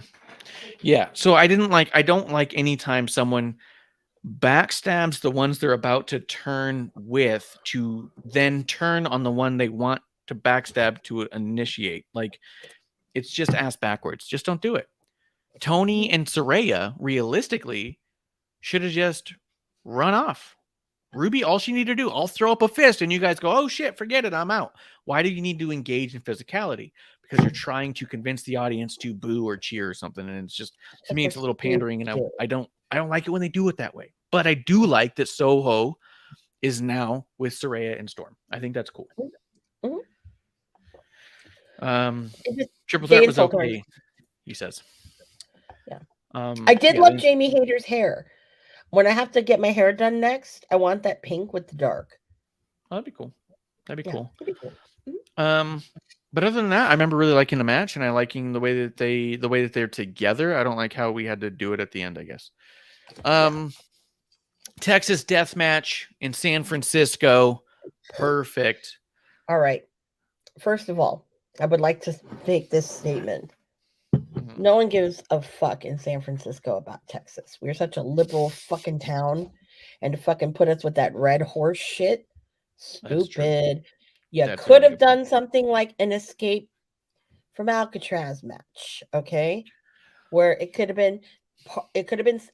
been a cinematic match. They filmed at Alcatraz, where they both were locked up. They open it. They got to find each other, beat the fucking shit out of each other, and then whoever, beats one and gets off the fucking island, there's a boat hidden somewhere, whatever. That would have been fucking great. Yeah. That, or even just do a San Francisco street fight. Yeah. Bay Area brawl. It should have been that, a Bay Area brawl. Or it should have been like, I don't know. There was all sorts of things I had, like Mission Mayhem, because the Mission District is like right there. True. Like, Clam chowder carnage, Yeah. Yeah. Or sourdough showdown. I don't know. Yeah, sourdough showdown bowl. Yeah, Perfect. anything. That would have been better than a Texas death match. No. So I want to preface this one again. Go ahead. I said, I want to know, myself. like, we know Hangman's going to bleed. Not Hangman. Mox is going to bleed. How long is it going to take for him to fucking bleed? Blade and bleed. I did the thing where I said, I'll give him between, it was a 15-second window, minute 30 to a minute 45. Yeah. Who is the Nostradamus of AEW booking? Yep. This girl. I was so stoked when that happened. Pier 6 brawl. Exactly. Yep. Donnie and Fuego. Pier 6 brawl would work. That's what I'm talking about. San Francisco death match was aggressive in nature. Could have been that even. It could have been that. It could have been well, if people understood and they did it in like the Cow Palace, the Acoma Cemetery brawl, that would have been great. But they could have had a Acoma Cemetery match for Jungle Boy and Christian. But like you could have done some things that would have just tweaked it enough to be really hometown centric, and that'd been nice. Yeah. And then, so I called that. I was so excited in my shit. I'm like, oh my God, I booked this whole fucking pay-per-view. I was so happy. Anyways, people around me, this lady was grossed out because she thought that Hangman's skin was on the one barbed wire chair on the turnbuckle. Yeah. I'm like, that's his hair. You don't see huge chunk of hair. Yeah. Yeah. He got scalped a little. Did it go how I thought it would? Absolutely. I booked it that way. Duh. I thought Moxley was going to win. I didn't like the match at all. But you know what? With Moxley, I'm glad he lost. I'm tired of seeing him coming in and winning and all this shit with it. You need to be humbled every once in a while, motherfucker. He also lost in a really good way. Like the finish was actually fantastic. The fact that he was like hung over the rope and being like choked, he was out of options. You know what I mean? So it wasn't like he gave up. It was, I'm fucking done. Like I can't do anything. I'm stuck. Like even like Daniel Bryan said it in his build towards the Roman Reigns match. Roman Reigns like, well, I've never tapped out. And Daniel Bryan was like, well, then you've never been in a really good fight. Like it's not shameful to tap out. It means you got caught and there's something to learn. He goes, anybody who's truly technical taps out all the time. You know when you're caught, right? And he goes, so this guy's not technical. He has no idea when he's been got. So I got a chance, right? And this was that moment where Moxie's like, oh, I got caught. There's nothing I can do. Like I thought it was a brilliant end to the match. I just hated everything before it. I'm just not into the blood for no reason in a show that's predominantly as fake as can be. You know what I mean? And I'm not even saying that in a wrestling stance of like predetermined. So much of the stuff they do is so phony and goofy, and you can see right through that when you do these, it feels needless. You know what I mean? Like I understand why ECW was doing what it did at the time, because you were in a world where WWF was constantly under lawsuits trying to say we have predetermined matches. It's not real sports, because they were trying to get out legally from the athletic commissions. They were trying to win court cases in which if they were a legitimate sport, it could have actually hurt them in the case. So WWE was very forthright in saying, look, we're kind of a make-believe. It's basically Broadway. WCW was putting on such poor matches that people could see right through it, that ECW said, if we come out and are real hard hitting and bleed, people are going to think that we're the real deal. And they were right. You know what I mean? And I get that. But we're so far beyond that now. No one's watching Moxley stab Page a dozen times in the forehead with a fork. Also, sneaking in a fork to a match that has chains and barbed wire and shit. Like, what? I think he's trying to do a callback to Abdullah the Butcher, I guess, right? But also, like, Abdullah had worked the fork gimmick for quite some time. This was the first time we saw it, and you're supposed to be like, he's doing it because of Abdullah, which already tells me it's phony and weird and goofy, right? It's a shout out to another guy who was actually violent back in the day. No, right? Let's bring out a pizza cutter while you're at it. Yeah, bring out a pizza cutter. Like do the whole thing. But like, that's my problem with ones that get just this kind of gory for no reason, is that it feels like no reason. They've never given me a reason to feel like it makes sense. I'll even give that Daniel Bryan and Moxley, as they got bloody, made sense in those fights. Mm-hmm. This felt like no sense. This felt like, how fast can we bleed and how long can we bleed for? Oh yeah, and that's what sucks. You've given it no point. I'll say, how many times we saw the entrance with. I saw the entrance of Wild Thing in person now, what, 3? Oh, yeah. Maybe 4 times? Yeah. And I definitely, and I said this yesterday, I made a video. I wasn't in the front, so I did this. But I said, I didn't send it to you, but I'm like, Marsh, you need to cut me the Sam Kinison version of him coming in. I got to do it. Because I need to see it. But I got to do it. I know. Soon you have to do it, because I tell you, I really think now that I've seen it like in person more times than I probably ever wanted to, the Sam Kinison version, so much better. It would be so much better. And I was just thinking it, like, all I did was I blanked in my head. I tried to like tune out the X version, because I'm the one who called it. I said, when he first came out with the original one, I said, no, he needs to come out to the one by X that was in Major League. But then when I heard Kinison's version again and remembered that, I said, oh, hell no, I was really wrong. And yeah. The one time I want Tony Khan to do what I want him to do, he's not doing it again. He's like, bitch, I got it the first time. What do you want now? Yeah. I want the better, because it just gets better.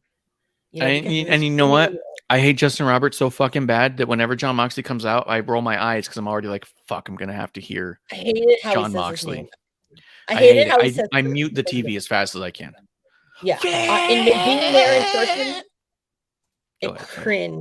I cringe.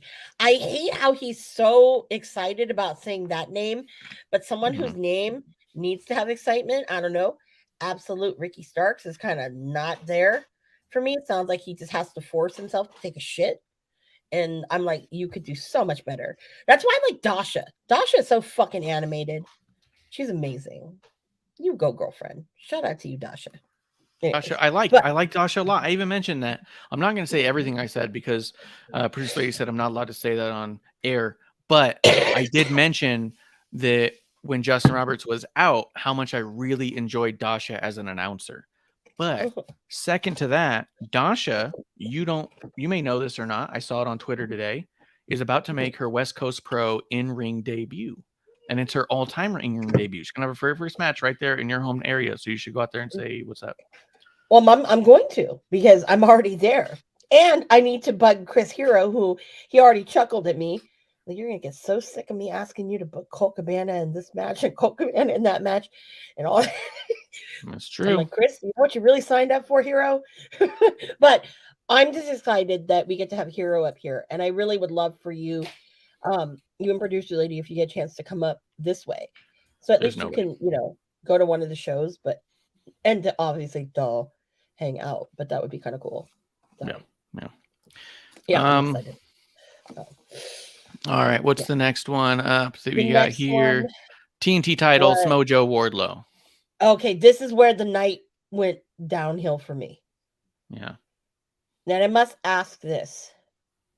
What was the purpose of Wardlow winning? Is it because of his dad? Because let's face it, I think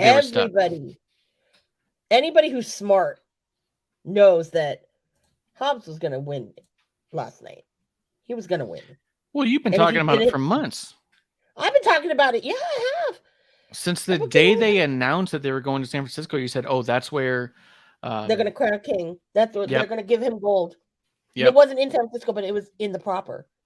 Yep. And that's what you said it then, and you never let off, no matter how much I told you to let off. But yeah, it was you did. And I want one of these. I'm going to say this, Marsh. You find me somebody who said that no one was saying that Hobbs was going to win. You find me them, and you tell me who they are, and I will go to them and I will say, "Look, mother trucker." That'll be funny. Go back. I can find that. But I think, because we talked about it a little bit where I was like, I don't get it, because how do you have Wardlow lose against Samoa Joe when he cut his hair because of his cancer dad? He has to win.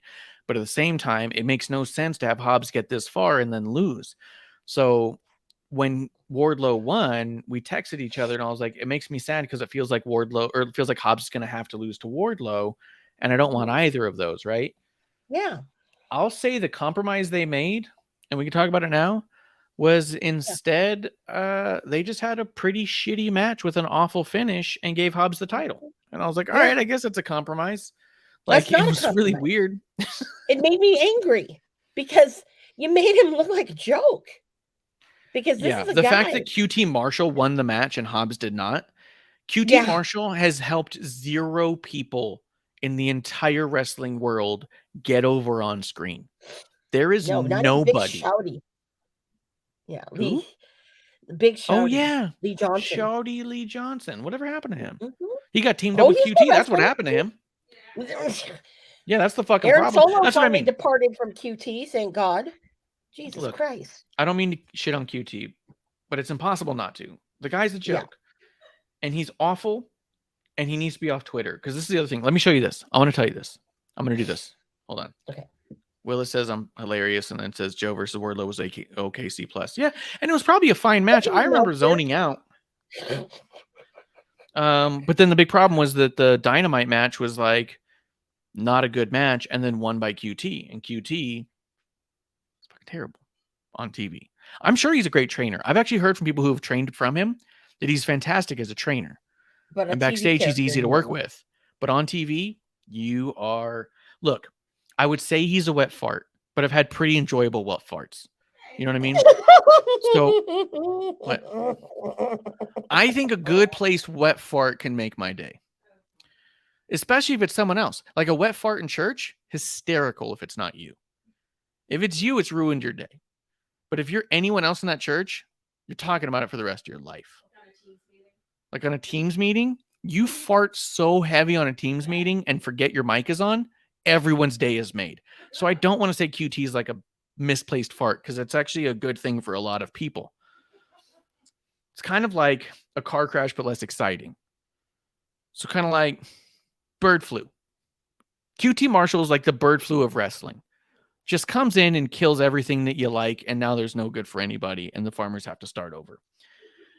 Here's what he did on Twitter today.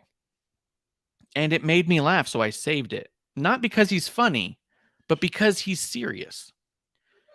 Raj says the booking of the Raj Giri. I'm a fan of him. I don't think I'd call him a friend because I don't know him that well, but I've worked for him in the past. He's a really good guy. He goes, and he's been doing this since like 95, I think, is when he founded Wrestling Inc. as just a nerdy wrestling fan wanting to do his own newsletter kind of a deal. And it's blown up into something he was able to sell for quite a lot of money and sort of retire. And now he's just a wrestling fan who's associated with a company that he used to own. And it's kind of neat. It's kind of nice. He's kind of doing the dream, right?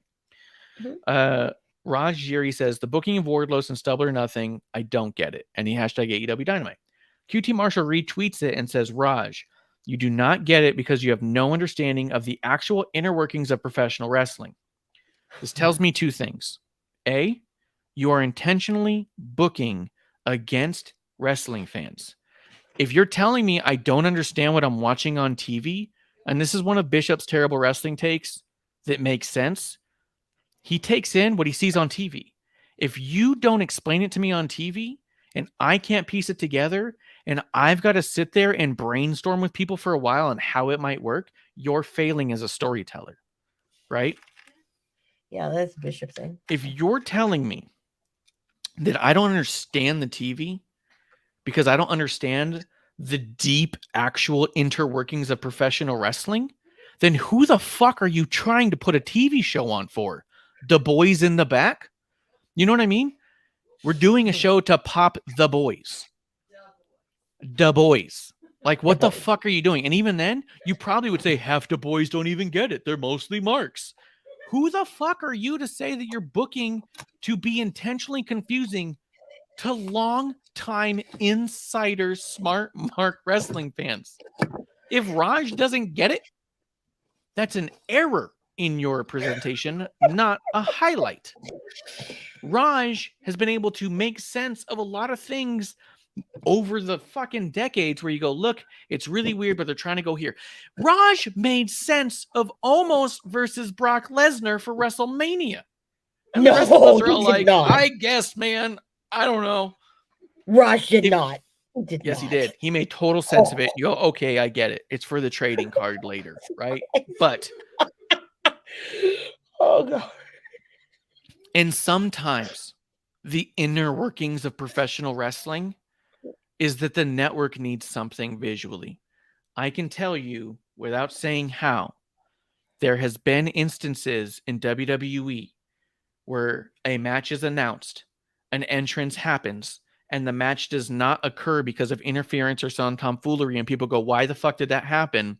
And the answer is an editor in the back room said, I don't have a clear entrance shot of this person, and we need it for a promo. Can you guys get me a full entrance? And they say, sure, we'll work it in. Sometimes that's the inner workings of professional wrestling, is the network needs something done by a low-level employee. And so they do it from the top, right?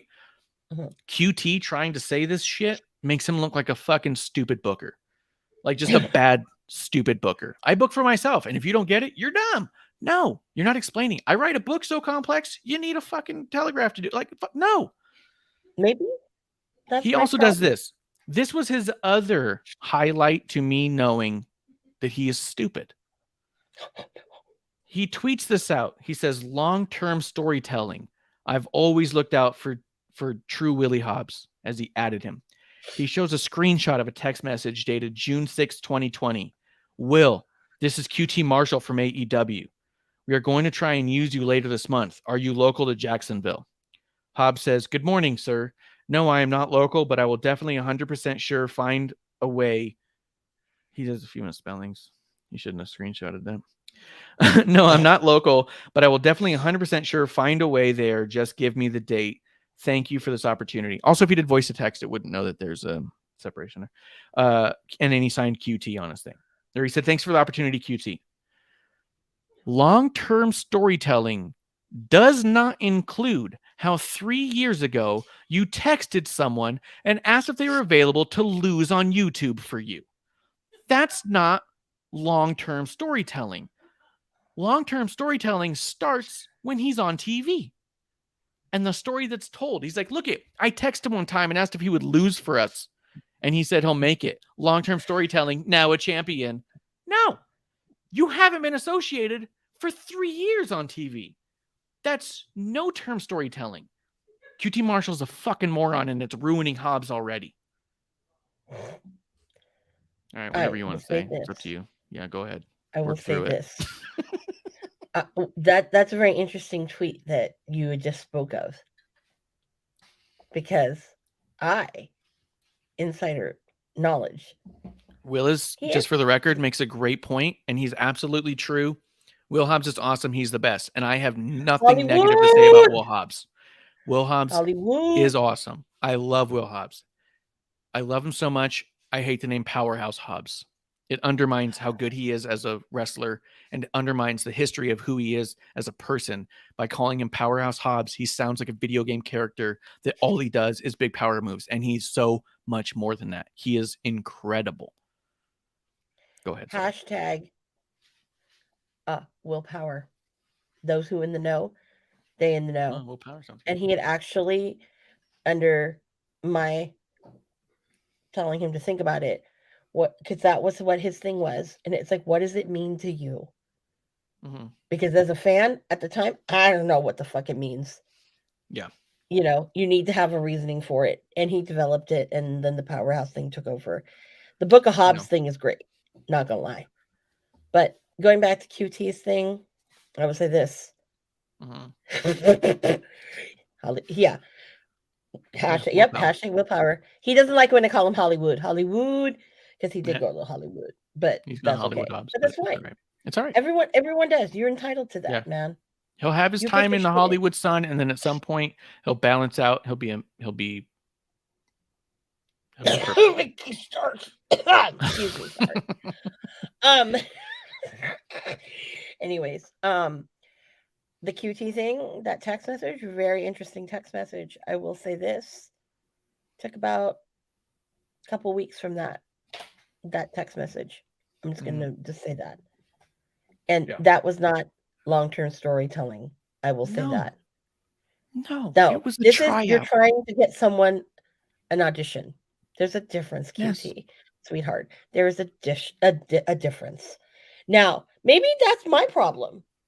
Maybe I'm telling too much, or my booking is that good that look, this is what we're seeing, and maybe what you and I talk about is so damn good that people have to steal it from us. I mean, fuck, it's only obvious. And I'm sorry if I'm getting an ego about this, people, but the two of us have been doing this dance for a while here. Yeah, and we're getting a little angry, but we'll get into that in a few minutes. But yes, that whole thing was kind of bullshitty to me.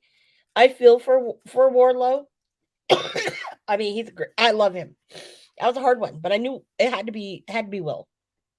Now, I think it's bullshit that you basically made him his first title run feel like it's not even like legit. He didn't even fucking earn his stripes with it. And that sucks. Yeah. But is what it is. I did not book that part. Clarification, people. Did not book that part. Yeah. Man with power named Powerhouse don't need nobody to help him do shit. He fucking doesn't need QT. He doesn't. Nope. He doesn't need anybody. He didn't need like the whole Team Taz bullshit. He really didn't. But it flourished there. Yeah. I would actually say that I think he got a lot out of Team Taz, not because he wasn't going to be in the main event right away. Is what it did. He needed to be around those people and see how they work and to see and to osmosis a lot of that. Like, I think he learned a lot in Team Taz that's going to make him an incredible main eventer. Mm-hmm. I feel like you could argue he did need Team Taz personally, but not kayfabe. Yep. I feel like QT Marshall is the opposite of Paul Heyman. Yeah. When Roman Reigns was sat in a room and it zoomed out and Paul Heyman was sitting next to him, everyone went, "Oh shit!" They went, "Oh my god, Roman's evil. He's with Paul Heyman." And then they went, "The promos, the action, the storytelling that's to come." When they see QT Marshall come out to help Will Hobbs, they go, "Oh shit." It's the other side of the oh shit. It's I wish I shit my pants instead, right? I did, and this guy standing next to me was like, "Who's this bootleg MVP?" I go, "Don't you insult fucking MVP like that. Yeah, don't you do that. Don't. Even bootleg MVP is too good for QT. Exactly. I'm like, what the hell are you talking about? Boy, no. I'm trying to think who maybe some of the worst managers of all time are.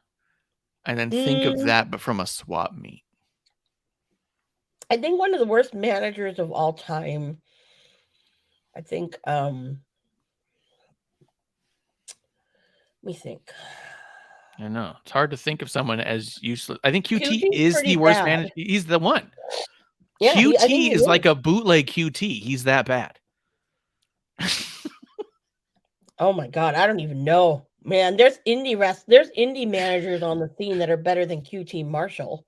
That's what I'm saying. QT is the bootleg version of QT because he's so bad. He's like a worse version of himself even. You know what I'm going to love? Here's my favorite thing I like to do on Twitter is find out who's blocked me because I don't tweet about stuff like this. I only tweet about stuff I really like, which means if you've blocked me, it means you're listening to the show. You know, thank you for the listen. Me, Marsh. I don't even know. Even Powerhouse right now. Remember, I told you he's blocked my ass. I don't know. Yeah, I'm just saying. I can't wait to find out QT Marshall has blocked me because I'll be like, "Oh, sweet dude, he listens to the show." Me. No. Hold on, let me look. Let's look. Has he blocked you? I've never. I don't know. Let's look. Because I saw someone blocked me today. I've never heard of them. I have no idea, which means they've listened to the show because it either means you listen to the show and don't like things I don't like or get mad that I don't like things and rip on them. And I don't even do it like that stupid JD guy. Like I'm not actually like angry and losing my mind and going to have a heart attack and then think about it later. Okay. I'm just having drunk rants for fun. QT Marshall has not blocked me yet. Oh, he hasn't blocked you. All right. No. But at the same time, you either are listening to the show, and so you're mad about the things I rant on or who I say sucks because I don't tweet about who. Here. I'm not looking at his stupid faction. Oh, They're all worthless now. No, they're the only person who's like here is Aaron Solo. And this guy hasn't even changed a thing because Solo's not even spelling his name that way anymore. Is he even still in the company, Solo? I thought he was not. Yeah, he's not even signed. He's still in the company. He wrestled like a couple times. That doesn't mean he's in the company.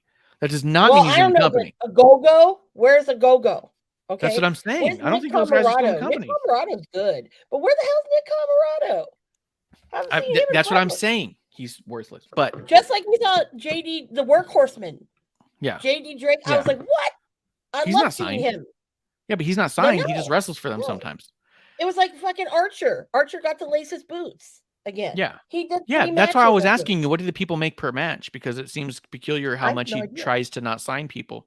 But what I was saying was that people either are blocking me because they listen to the show and get mad at what I rant about, which I do in good fun. You're my friend.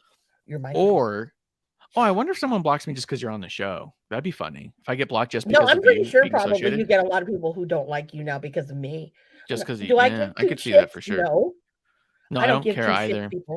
Because Twitter's also not real life; it's for children. But it means that you don't like how I tweet about things that I like and are good. You know what I mean? Because I only tweet about things I like and drawings, and I'll retweet old wrestling and be like, "This is cool." That's it. So if you're blocking me and you're like, I don't want to see positive things about WWE ever.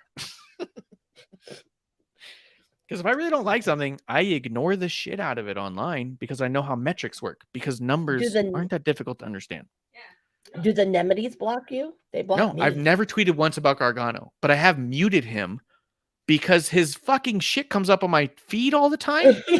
And I don't care about his kid. Look, I love that he loves his kid so much, but he tweets a lot about his kid, and I don't care. Wait, did Gargano block you? I don't think so. I muted him so long ago, he couldn't have blocked me. But has he blocked you? No, because his shit comes across my feed. I had to mute him. I want to know. I would die of laughter if Gargano blocked you. Johnny Gargano. No, he doesn't block me. I don't follow him. He hasn't blocked me. Like we're fine. Okay. We have a good relationship, me and Gargano. We ignore each other. You live to hate him? Yeah, it's fine. Especially all the shit we would talk about the way. Willis does say he missed Ricky and Hobbs teaming together. I liked them as a team. I thought they were really good. I thought they deserved the tag titles. I felt like they did everything they could to make us want them to have the tag titles and then never gave it to them. So, there's that. Speaking of tag titles, though, let's move it along. AEW World Tag Team Championship match. The Guns, The Acclaimed, Jeff Jarrett, Jay Lethal, Danhausen, freshly squeezed Orange Cassidy. My only takeaway from this match besides the man, God damn, do I hate tag team wrestling in AEW. That was it. That's what I have to say about it. Because the other thing that occurred to me, I didn't realize until I'm watching it how far we've fallen from the company that was supposed to have tag team main events. This was supposed to be the company for tag teams. This was meant to be the company where we're going to prove that tag teams can draw. We're going to prove that tag teams can be the main event. This whole match was such a joke. Literally joke after joke in ring, where I was like, why am I watching a bad clown show? Like, this was a clown car show. It was a skit. This was a wrestling skit. And I was like, this is terrible. And I stopped paying attention and started doing something else and waited for the bell to ring. So the Guns won. They pinned Danhausen. And I didn't give a shit. And FTR came out and I was like, that's nice. I understand why FTR has the music they have. It's really close to the old Midnight Express song. I understand why they're trying to have this old school 80s vibe to them, because that's when they thought tag teams were the hottest and stuff. But it doesn't connect with me. As much as I like them as a tag team, that presentation of we're old school, it's just not connecting with me in the way that makes me go, oh, I love this. It's just oh, good, they're on, but I'm not turning the volume up, right? I did like that Dax Wheeler got clipped by one of the guns immediately. So they're beating the shit out of him. And then all of a sudden you're like, and he's bleeding? But the only benefit to this whole thing was FTR are back. And now they're going to have matches. And I may not give a shit about those matches depending on who it's with, because I found out here that the entire tag team division is a goddamn joke. It's a skit. So I don't care. Before we go to you, because you're going to say as much as you want about it, Just in Time, 211. Cheers to Just in Time. Woo-hoo! He says, just finished a watch along stream, but had to make sure to cheers the dive bar of the IWC. That's our boy, Just in Time. Will says 4-way tag match was Fire and FTR. Man. Okay. I don't know if I want to sit next to Willis or don't want to sit anywhere next to Willis at a wrestling show. Yeah, no. Oh, wait, Justin, before you leave, because I want to make sure I confirmed your vote and your brother's vote. Tony Khan. Right? Yes or no? Yes or Does no? Does Tony Khan prefer Coke to Pepsi? Pepsi. Wink. Go ahead and tell us what you thought about the tag team match.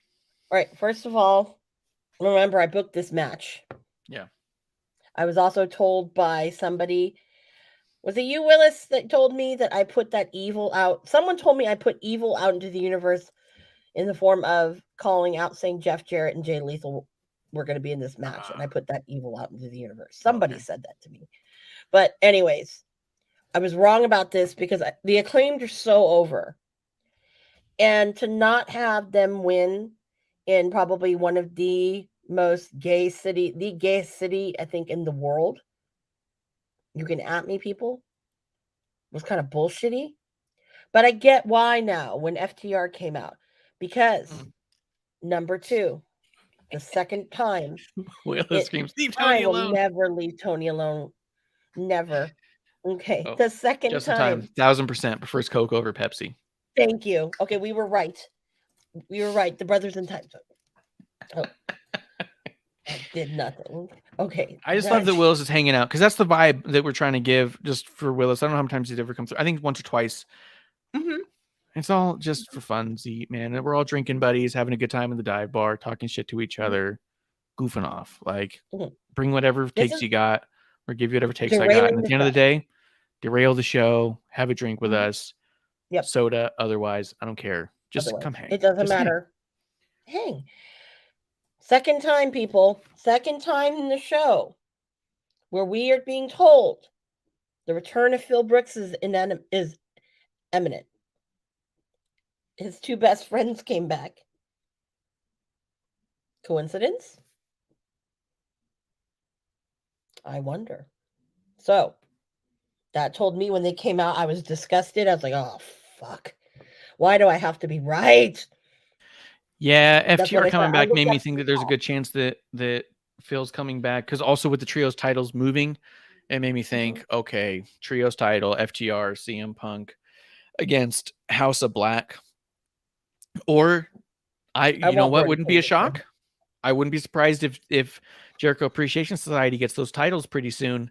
And then we have Jericho Appreciation Society against CM Punk and FTR. I could see that for sure. And Jericho putting his stake into the heart of God. Absolutely. I don't know whose ego is going to be who's bigger than the others. Is going to be Jericho's or that motherfucker. They're both 2 horrible people. If anything, that would be the match. If that I saw that, I'm like, this is the match I'm going to go take a shit. No, because I would have to be close enough that Phil can hear my screeching voice chanting Colt Cabana. Yeah, I can't tell you how many times there were CM Punk chants. They started them in my section. I ended that real quick. Don't do that on my watch. Anyways, am I excited to see the Guns and FTR? No, to be honest, no. Boring, because we already know what way it's going to go, and I think it's bullshit because really the Acclaimed should have had the titles a little bit longer and whatnot, but is what it is. So, scissor me daddy ass. Enough said. Then I was sad that I was wrong about the 2 in a row. 2 in a row. So I felt confident going into the next one, which obviously was the main event. All right, but here's the weirdest thing to me about the tag team match is I get it, right? The Guns are bad guys. You want them to boo you when you win. But they didn't boo when they won.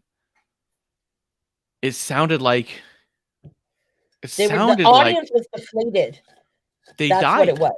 The audience died. The second they won, it was 1, 2, 3, and then the crowd went from to just an immediate record scratch.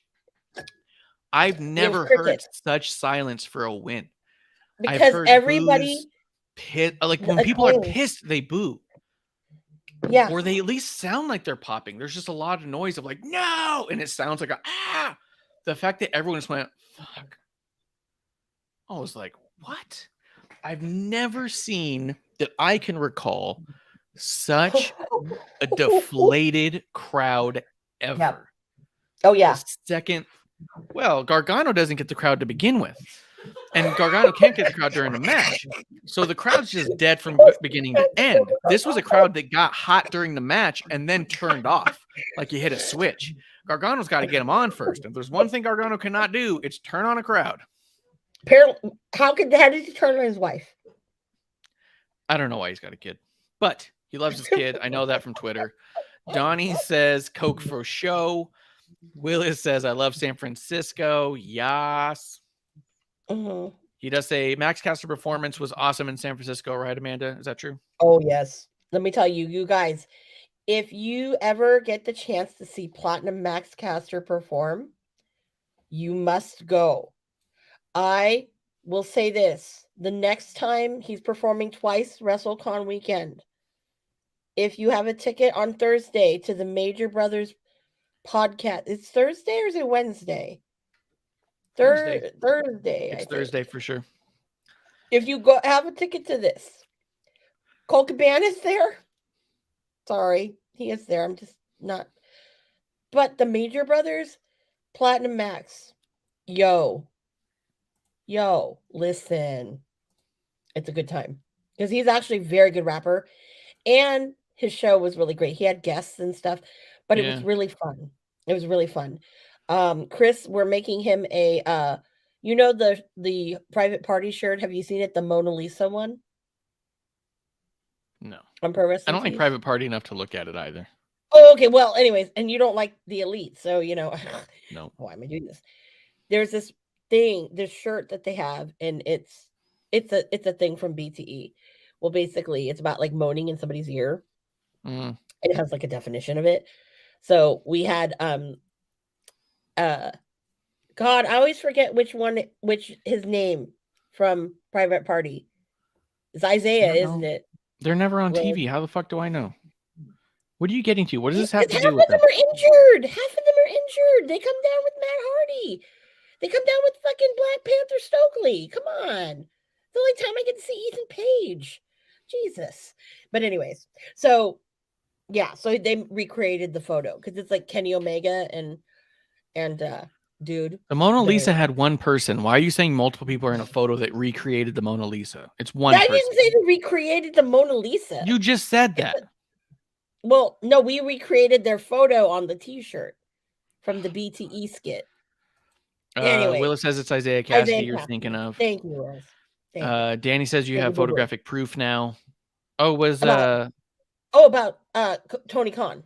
Probably. I do. I can't share it because I don't know how well we can see it, but I do. I'll show you. Donnie, thank you for sending me the photo because I do have it.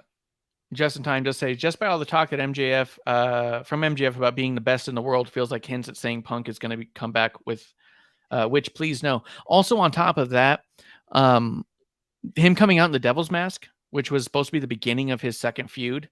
Oh yeah, the Scarface picture is pretty good. Where's my proof?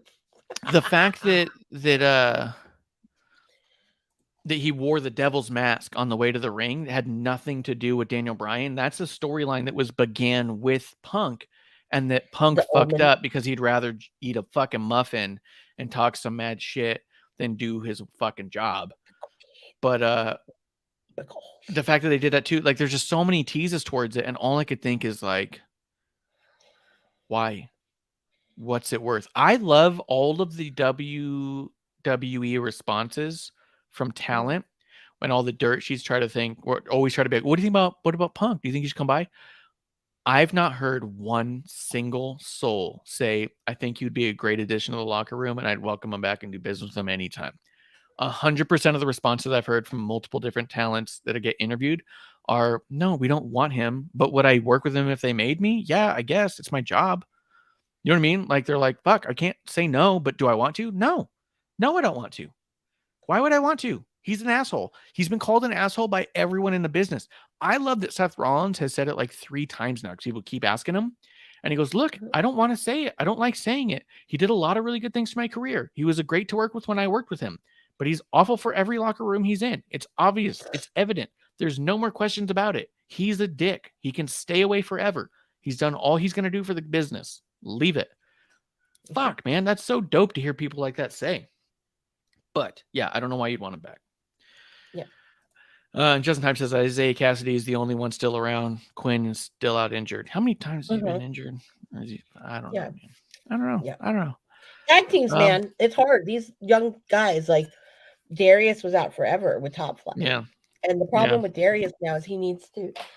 I know I'm calling fat, but you know, he if you're wrestling with AR Fox and his brother, dude, you need to step up. I was not interested in any of the AR Fox stuff I've seen at this point. I don't think he's bad. I just haven't clicked with him yet. Main event time, AEW World Championship, 60-man Iron Minute match, MJF versus the American Dragon, Bryan Danielson. My big takeaway here. You think it was what? You think there was a botch? I wouldn't be shocked. They were both pretty gassed by the end. I wouldn't be shocked. Here's the deal, though. But it wasn't even at the end. It was okay. Before we go on, first pin, Danielson, right? Yeah. Then wasn't it 2-0? Yeah, because Danielson got a pin legit. MJF kicks Daniel Bryan's in the balls and gets disqualified. So I guess that's a second sort of DQ finish. They DQ him, which is the first ball shot to end in DQ in any AEW match ever. Exactly. Not that they don't happen, but the ref usually doesn't care. But this time he's all like, not my balls, not on my watch. So and that's your favorite ref, Bryce, too, by the way. Oh my God, Bryce. I was getting so mad at Bryce by the end of this match. I was like, someone DQ the ref, take the ref out. Like I just kept waiting for someone to super kick Bryce. Except I know that he would sell it so much that he'd still be in there bouncing around like a fucking pinball. Like so MJF kicks Daniel in his Bryansons, gets disqualified. It's 2-0. And then MJF waits about 30 to 45 seconds, pins Daniel Bryan, gets a pinfall, pins him again, gets another pinfall. Now it's tied 2-2.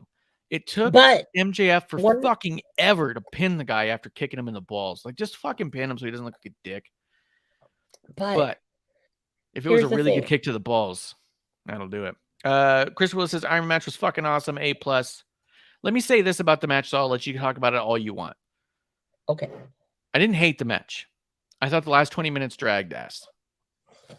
I thought that MJF getting every single pinfall or submission or point, as it were, through some form of dastardly disqualification, yes, because he's a bad guy, also kind of undermines the story and still gives Daniel the out. And I get that that's like part of the MJF thing, but it just wasn't for me. It didn't feel like two top stars, top wrestling talents proving who the better man was. It was just, it felt like, how can we creatively give MJF wins without ever winning? How can we creatively give MJF victories and pinfalls without ever him actually being the better wrestler for even 1 second? You know what I mean? Like, and I know I'm super old school because I fucking love Bret Hart versus Shawn Michaels, and that had 0 pinfalls for the whole first half, for the full hour. This is the other part that bothered me about it. Tony Schiavone playing the part of Pat Patterson, go fuck yourself. I love Schiavone, but fuck off, dude. You're not Pat Patterson. Tony Khan made the call, I'm sure, and said, hey, Schiavone's going to do it. They're doing a callback to the Brett Sean. They go to a tie. Pat Patterson comes out, says, no, we're not having it that way. Sudden death. Boom. We go to sudden death. Shawn Michaels catches a sneaky super kick, roll up, victory. Boom. I loved it because it was tense, because it felt like two incredible athletes vying for a spot that they couldn't get. They seemed like equals fighting for that victory and couldn't get it. And then Sean got a lucky shot, and it felt like a lucky shot. And even in that victory, you felt like if he didn't get that lucky shot, Brett could have got it, right? At no point in any of this did you ever feel like MJF was getting the better of Daniel Bryan. Every victory you went like, oh, because he's an asshole. And that only goes so far for me for an Iron Man match. If I want to watch 60 minutes of match, I want enough story and enough laced character work and skill that makes me go like, oh man, who's the better man? Who's the better man? This felt like Daniel Bryan's clearly the better wrestler. He's clearly better at this. He's just not cheating. And I guess MJF has just figured out a bunch of ways to cheat. So he's going to win because he keeps cheating. This could have been told in a 20-minute match if he cheated to win in 20 minutes. I never got that back and forth feeling. That's not to say it wasn't action-packed and cool. I liked it overall. But there was that big disconnect for me of feeling like it was a tense match. You just went, oh, MJF is going to be cheating a whole bunch and then winning because he's cheated a whole bunch. It was a little too, just like a lot of Tony's booking, little choreographed a little too early. Willis does say, Marsh, you're a very tough critic when it comes to professional wrestling. I have no problem with that. I respect your opinion. And I appreciate that because I'm trying to get across that Willis is saying the match had great storytelling, great psychology, and I don't even disagree with that. I don't disagree with that. There was a story being told, and there was a lot of psychology, and there was a lot of dastardliness. And I also loved Taz he held back because MJF kept going for the water, and Taz goes, I got to tell you about water breaks. I know about water breaks.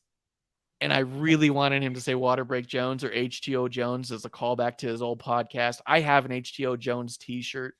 I have a literally signed water bottle by Taz that says H2O Jones because he did the Water Break Jones gimmick on his podcast. It's a Caesar's Palace water bottle because I met him at StarCast. And when I did the meet and greet, I was listening to his podcast religiously at that moment. And he goes, all right, man, what do you want? You got something for me to sign? Or you want me to sign one of these 8x10s? And I was all like, I'll take one of those water bottles signed if you're looking for a Water Break Jones kind of gimmick. And he started laughing. And he goes, okay, man. He goes, you know what? Yeah, for you, I'm going to do it. He signed the 8x10, handed the water bottle, signed the water bottle, and says, I'm going to know if you fuck around and put it on eBay, man, because I haven't done any of these ever. This is the only one in existence. And I was all like, I love it, man. Believe me, you'll never see it there going on my mantle right away. Marsh is a merch chill right back there. Yeah. His collection. Yeah. So when Taz started talking about the water break, I was like, but Marsh. I will say it was a good match that did tell a good story, that had a lot of psychology. It just didn't have the psychology for me for a 60-minute Iron Man match about who's the best wrestler in the world. And I get it. MJF is the asshole. And we've talked about it over and over again. Sometimes I can't tell if MJF is a high-level performer that ingrains a delusional aspect to MJF to his character, or if there just is enough inconsistent booking that makes his character appear delusional that he leans into. I think either way it's fine. I think either way it's good. The other thing I won't do is disagree with anyone who says this is their favorite Iron Man match in the world. Because I've seen people say that and I go, I get it, man. I get it. A lot of action, blood, punches, kicks, good stuff. We all know what I just wanted to say that for me, for an Iron Man match, for a 60-minute match where it's like, may the better man win. I never got that impression during this match. And that is what bummed me out about it, is I wanted to be drawn in like, is MJF actually the better wrestler? And that was never a discussion during this match. It was, oh, no, he's not. You know what I mean? And I just wish that for your world champion, that you'd at least give a glimpse of that.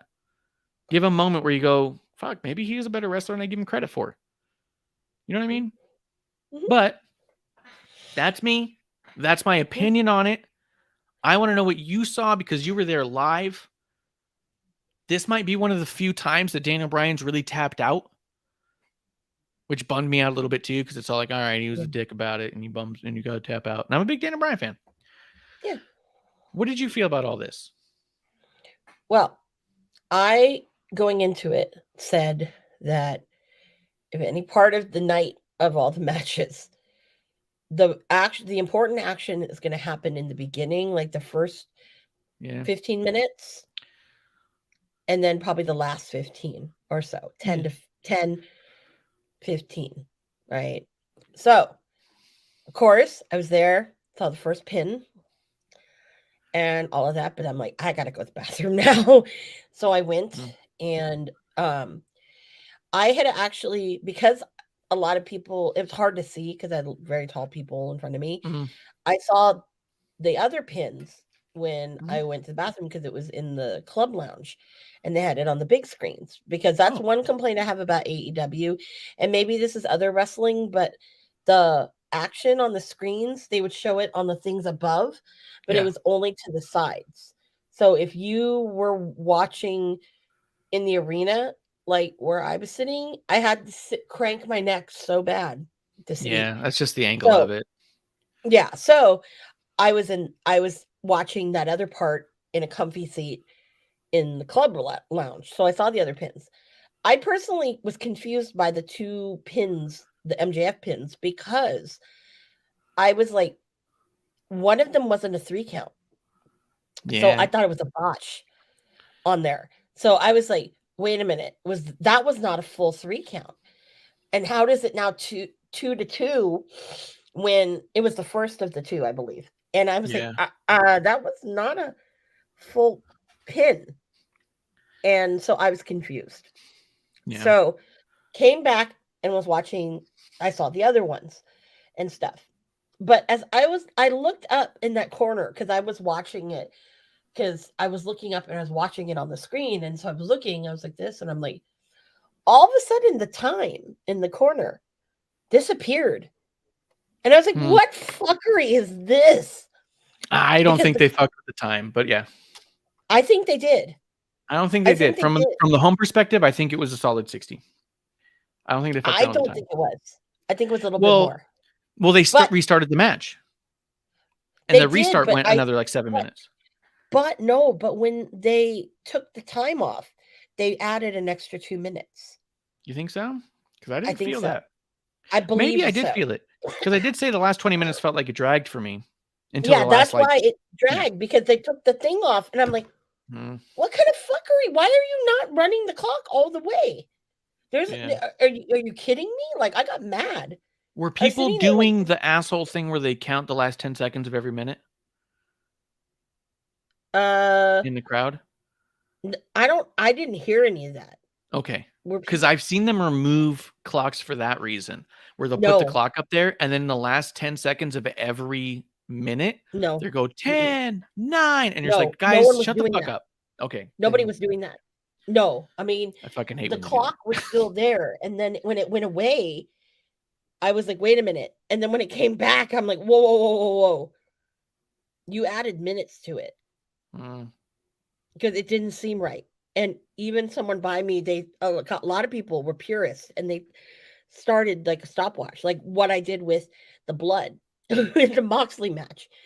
And I was like, what the fuck is the point of that? Right? Yeah. Who is it benefiting? Because it ended in the draw. I did want to say that, okay, I was watching it, and I was like, oh, how many do I think? And I thought about it, and I really thought that you're not going to get a lot of pinfalls out of this. There's going to be a fair amount. And I picked 4-3. Obviously, I thought that Danielson would win. Yeah. Which I like that. I like the 4-3 number more than the 0-0. Yeah. Like, I get that too. Yeah. People didn't like Brett and Sean because it wasn't enough action, no pinfalls. And I was like, okay, but it was the telling of two technicians, right? This one not being a telling of two technicians, it was better that it had 4-3. So and for I'm sure, not I'll give you that too. Yeah. I'm not sad about that. So Nostradamus. I mean, honestly, if I was a betting person, I should have probably won a lot of money from DraftKings. Well, so next time they do a DraftKings thing, I'm gonna put my hat in. You'd be surprised what DraftKings actually does. It's never who's going to win. It's how many body slams do you think they'll do? Will someone interfere? Really? Will this one end in DQ? Like, yeah, it's shit. Did they have one? How many pins? I did not see any. I didn't log 43? in for that. I would have won money.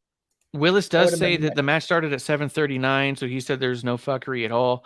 But I don't know. Is it possible, Amanda, that the clock on the wall started at an entrance and the clock in the back did not? And they said, wait a second, that's not the same time. Take it down and put it to the time that we have for the match start. When did the bell ring? They could have added 2 minutes because they lost 2 minutes they shouldn't have lost. I don't know. I'm just saying it's possible, right? It's possible. But sometimes with AEW, it's hard when something's going on and they sneakily ring the bell in, and you're like, did the bell even get rung? I had that moment happen many a time. It can be a mess at times. Willis does say I had WWE Marks talking all night, and he goes, he wouldn't shut the fuck up. Dude, I hate that shit too. I thought about that. If I go to an AEW show, I'm going to wear a fucking AEW shirt, and I'm going to, when I don't like something, I'm going to keep my mouth shut.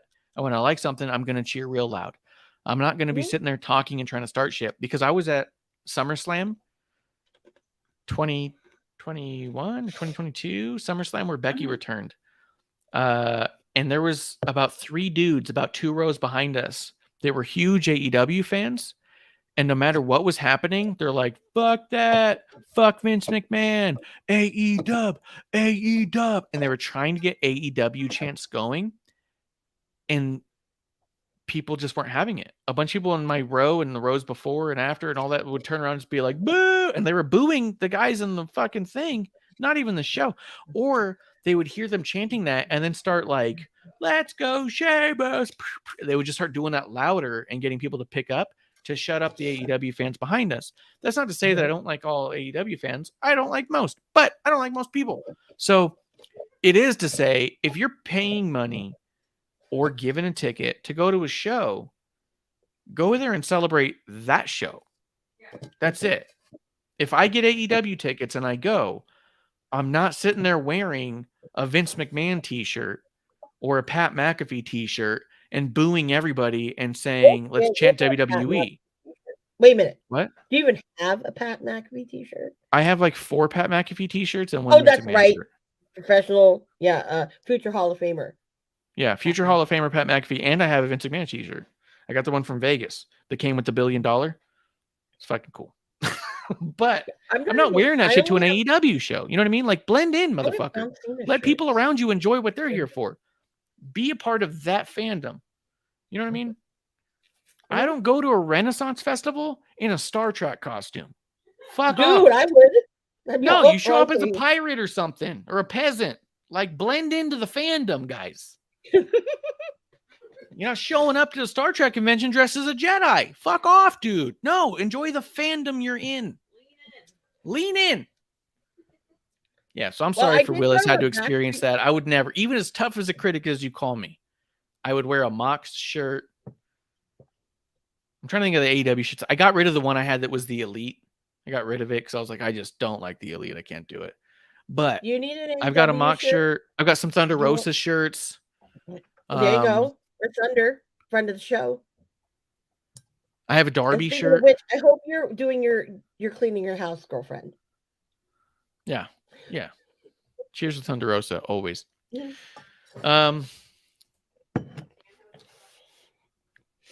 Producer Lady has Danhausen socks.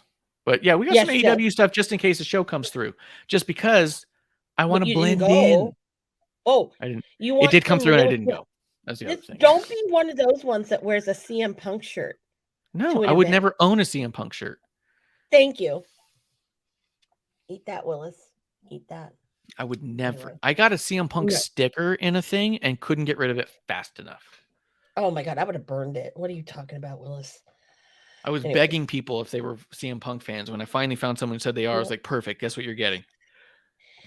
Yes. Oh, I will say, I will throw this into the mix. That was years ago, by the way. Huh? That was years ago, by the way. I've hated CM Punk for a very long time. Well, I'm not a bandwagon CM Punk hater. I've never liked it. I don't bandwagon anything, okay? I ride it hard. I'm not like these people who all of a sudden love the San Francisco Giants because they were winning a World Series.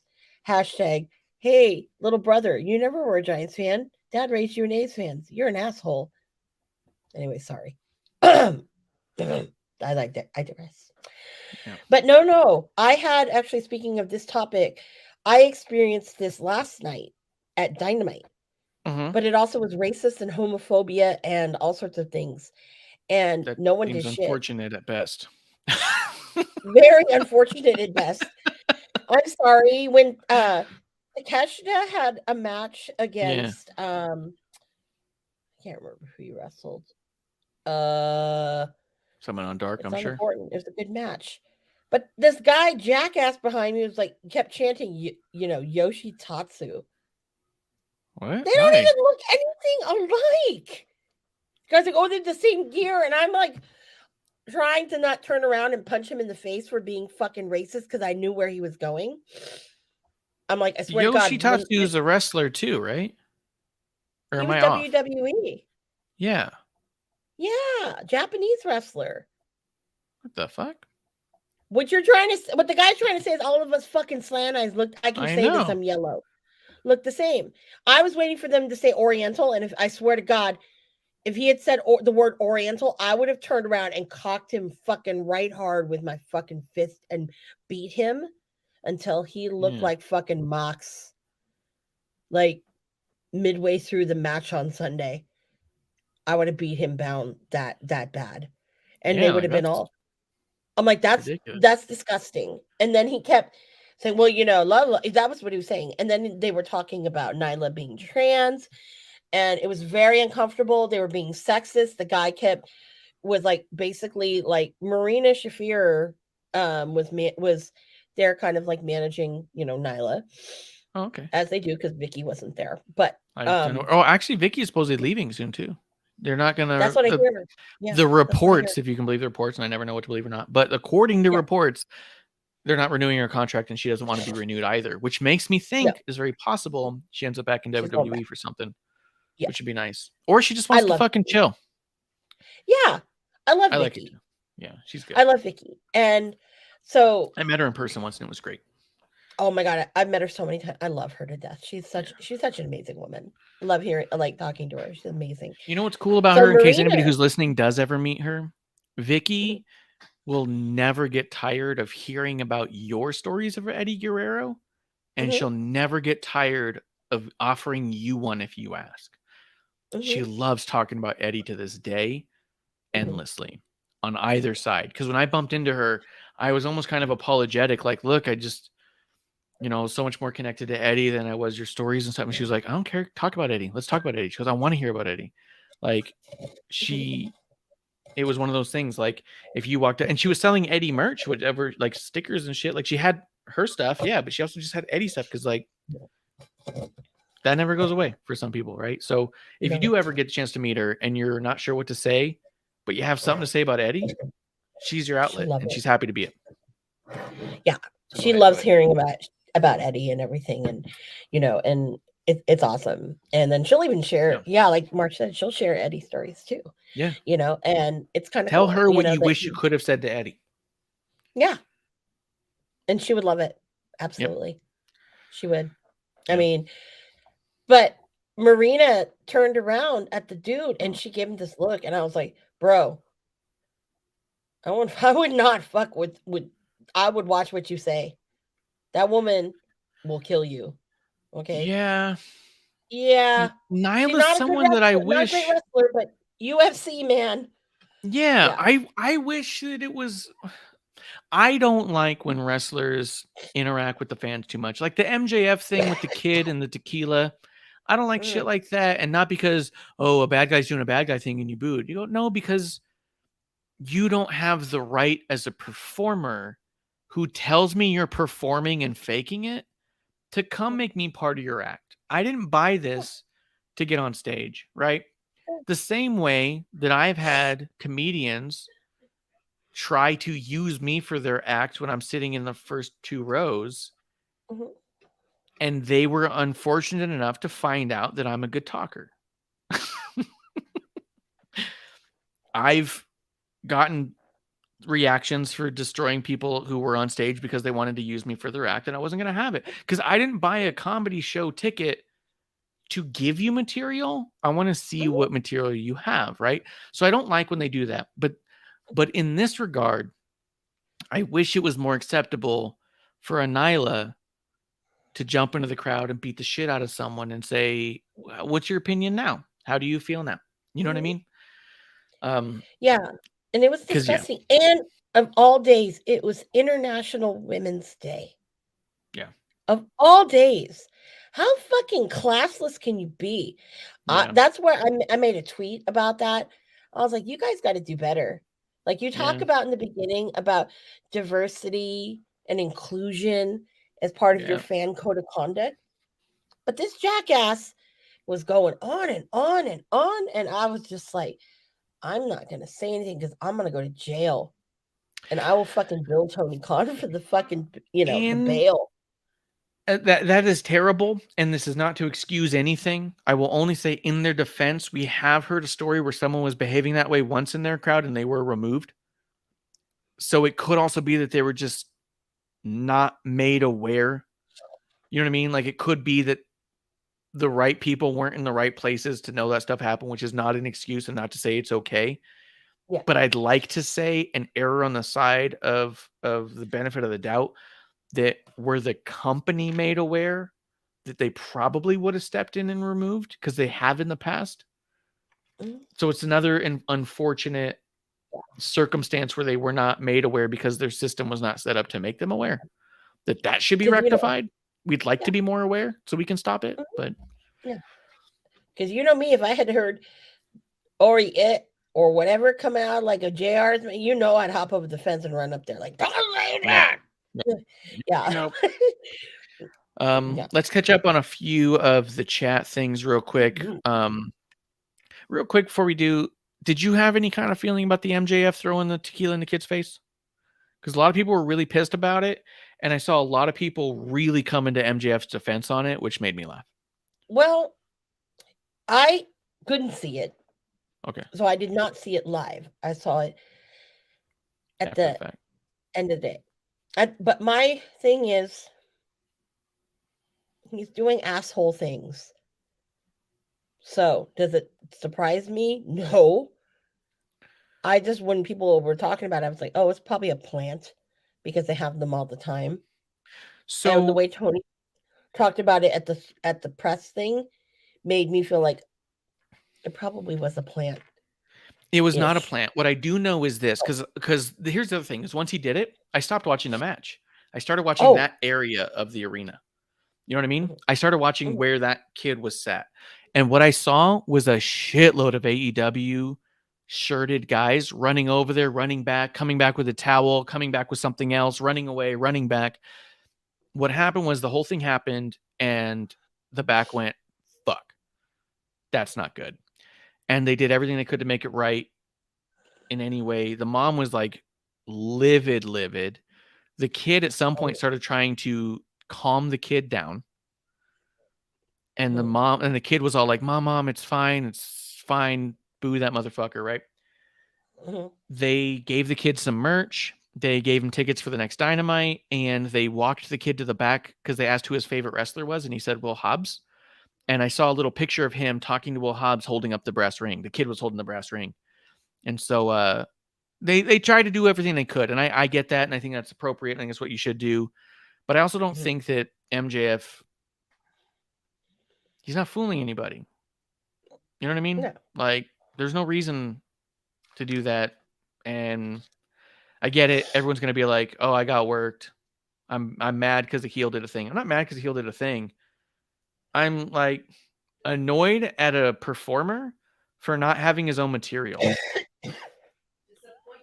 Yeah, it's like a level of disappointment that goes, oh, you're not very good at what you do. You don't know how to do things well. You need to dive into cheap heat. You don't know how to get actual heat. You were losing the crowd, so you did something desperate. Like, it makes you look bad to me. Not like that you are a good heel. It's not authentic. It feels forced. It's like, oh, the crowd's not booing me as much as I'd like them to. I don't know how to get heat, so I better go fuck with a kid. So I'm like, I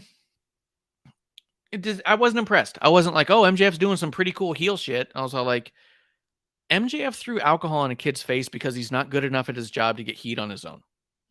That's what that is. Okay. And the thing is I don't believe MJF can fight. Like, I think that what he does, and this is the part that's like probably the most annoying to me, I've never seen him do anything like that. And you can always say I'm being worked. It's a chicken shit heel shit thing to do. He only does that stuff when he's got security around him or between him and somebody else. And he only does it to people he thinks look skittish or can't defend themselves. Because I really feel that he knows. And I feel like the truth is he can't fight. And if he does that to the wrong person, he'll get his fucking ass handed to him in 2 punches in front of the entire TV audience. No, I think CM Punk can take more punches than MJF. I really do.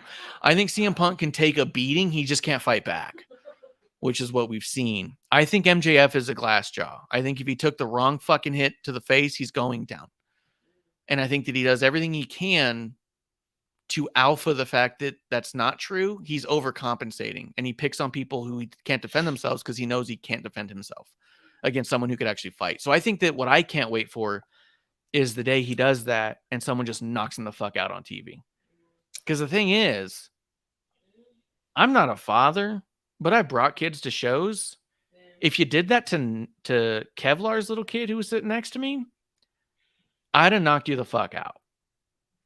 Like, and I'm not saying I'm some great fighter. I've taken boxing courses. I was a former corrections officer. I can take care of myself. But the thing is, if I feel confident enough to take down an inmate who's trying to murder me, I'm going to choke you out before security gets to you because you fucked with a child that I'm here to take care of. Whatever. You can say that's heat or I'm worked or whatever. If you're good enough at your job, you don't need to pick on children to get the same thing across. So I wasn't impressed by it. I just saw it and said, oh yeah, he's desperate. He's desperate for heat he can't get on his own. Real quick to catch up on the chat. Willis did say he's really enjoying the podcast tonight. Still haven't finished Impact, which is cool. I'm glad he's hanging, drinking buddy. He said, guys are awesome tonight. He said, Eddie's the GOAT. Donnie says, Sacto crowd was fun, but the people have always practiced the slurs like an Olympic sport. Willis says, I feel like Vicky was wasted in AEW. I think that's true. There was so much potential for her. She's such a good talker and just not there. Kuro finally chimes in. Cheers to Kuro. We talked about you earlier and you missed it. Kuro, we talked about you so much. We're trying to shill to get people to donate money so we can actually maybe, because we're kind of bored with AEW and NXT that watch some Impact. Yeah. If someone goes to like a Kuro, WrestlingOnTheRocks.com and click the donate button and donate $1 a month, we'll get the low version of Impact. If you donate $5 a month, I'll get the other Impact, and we'll stop reviewing NXT altogether. And then if we get 25, we'll get a whole bunch of things.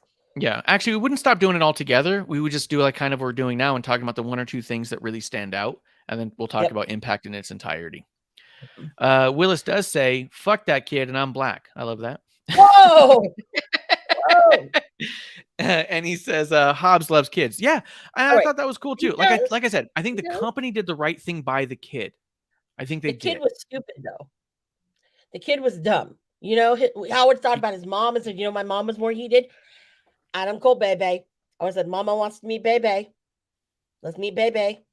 Yeah. You know, the kid also, I could have said, well, I want to meet John. Go for the hard ones, dude. Like, fucking Moxley and Castagnoli, go for the hard ones. No. Because if I was in his same shoes 5 years ago and something more like that happened, like, hey, who do you want to meet? I'd be like, is Sami Zayn or Bayley back there? And they weren't even hot at the moment. 5 years ago, they weren't hot at all. I'd have been like, those are the 2 I want to meet because those are the 2 I want to meet. Like, he did the right thing. Who's the person? This kid's probably local, and it could go to fucking EPA. Go see Will Hobbs at fucking the fucking Target over there. He doesn't go there anymore. Yes, he does. Unless he's Hollywood. Anyways. I'm just saying. Kiro brings up a good point. The defense I heard was he's a heel. They do this shit. My response back was, by that logic, I get to throw alcohol in his face and mock and verbally attack him because as a fan, I'm supposed to hate heels, which is absolutely true. I think if him as a heel does heel shit and does anything to my person, then I'm allowed to in turn do the thing back or worse because now I'm defending myself from being attacked and you've attacked me. Yeah, you should have shoved Ocean Spray. Yeah, he shoved you. No, I'm getting mine. I'm waiting for the time. And I'm getting mine. And people are going to go, whoa, whoa, whoa, whoa. And I go, no. He pushed a woman. I have it on video. And I'll have it queued up on my phone. So when I do it, I said, yeah, this is fucking his revenge. You don't do that. The day it happens, it'll be glorious. Yeah. Willis does say Will Hobbs is hard, no homo. I can appreciate that as well. Thank you. And Kuro says, if he was that kid, say you want to meet Colt Cabana and CM Punk, but it has to be at the same time in the same room. Oh, then that would be smart. You're in the pot. No, yeah. I would want to be in the room where it happened. And I'm like, I have a question to ask both of you.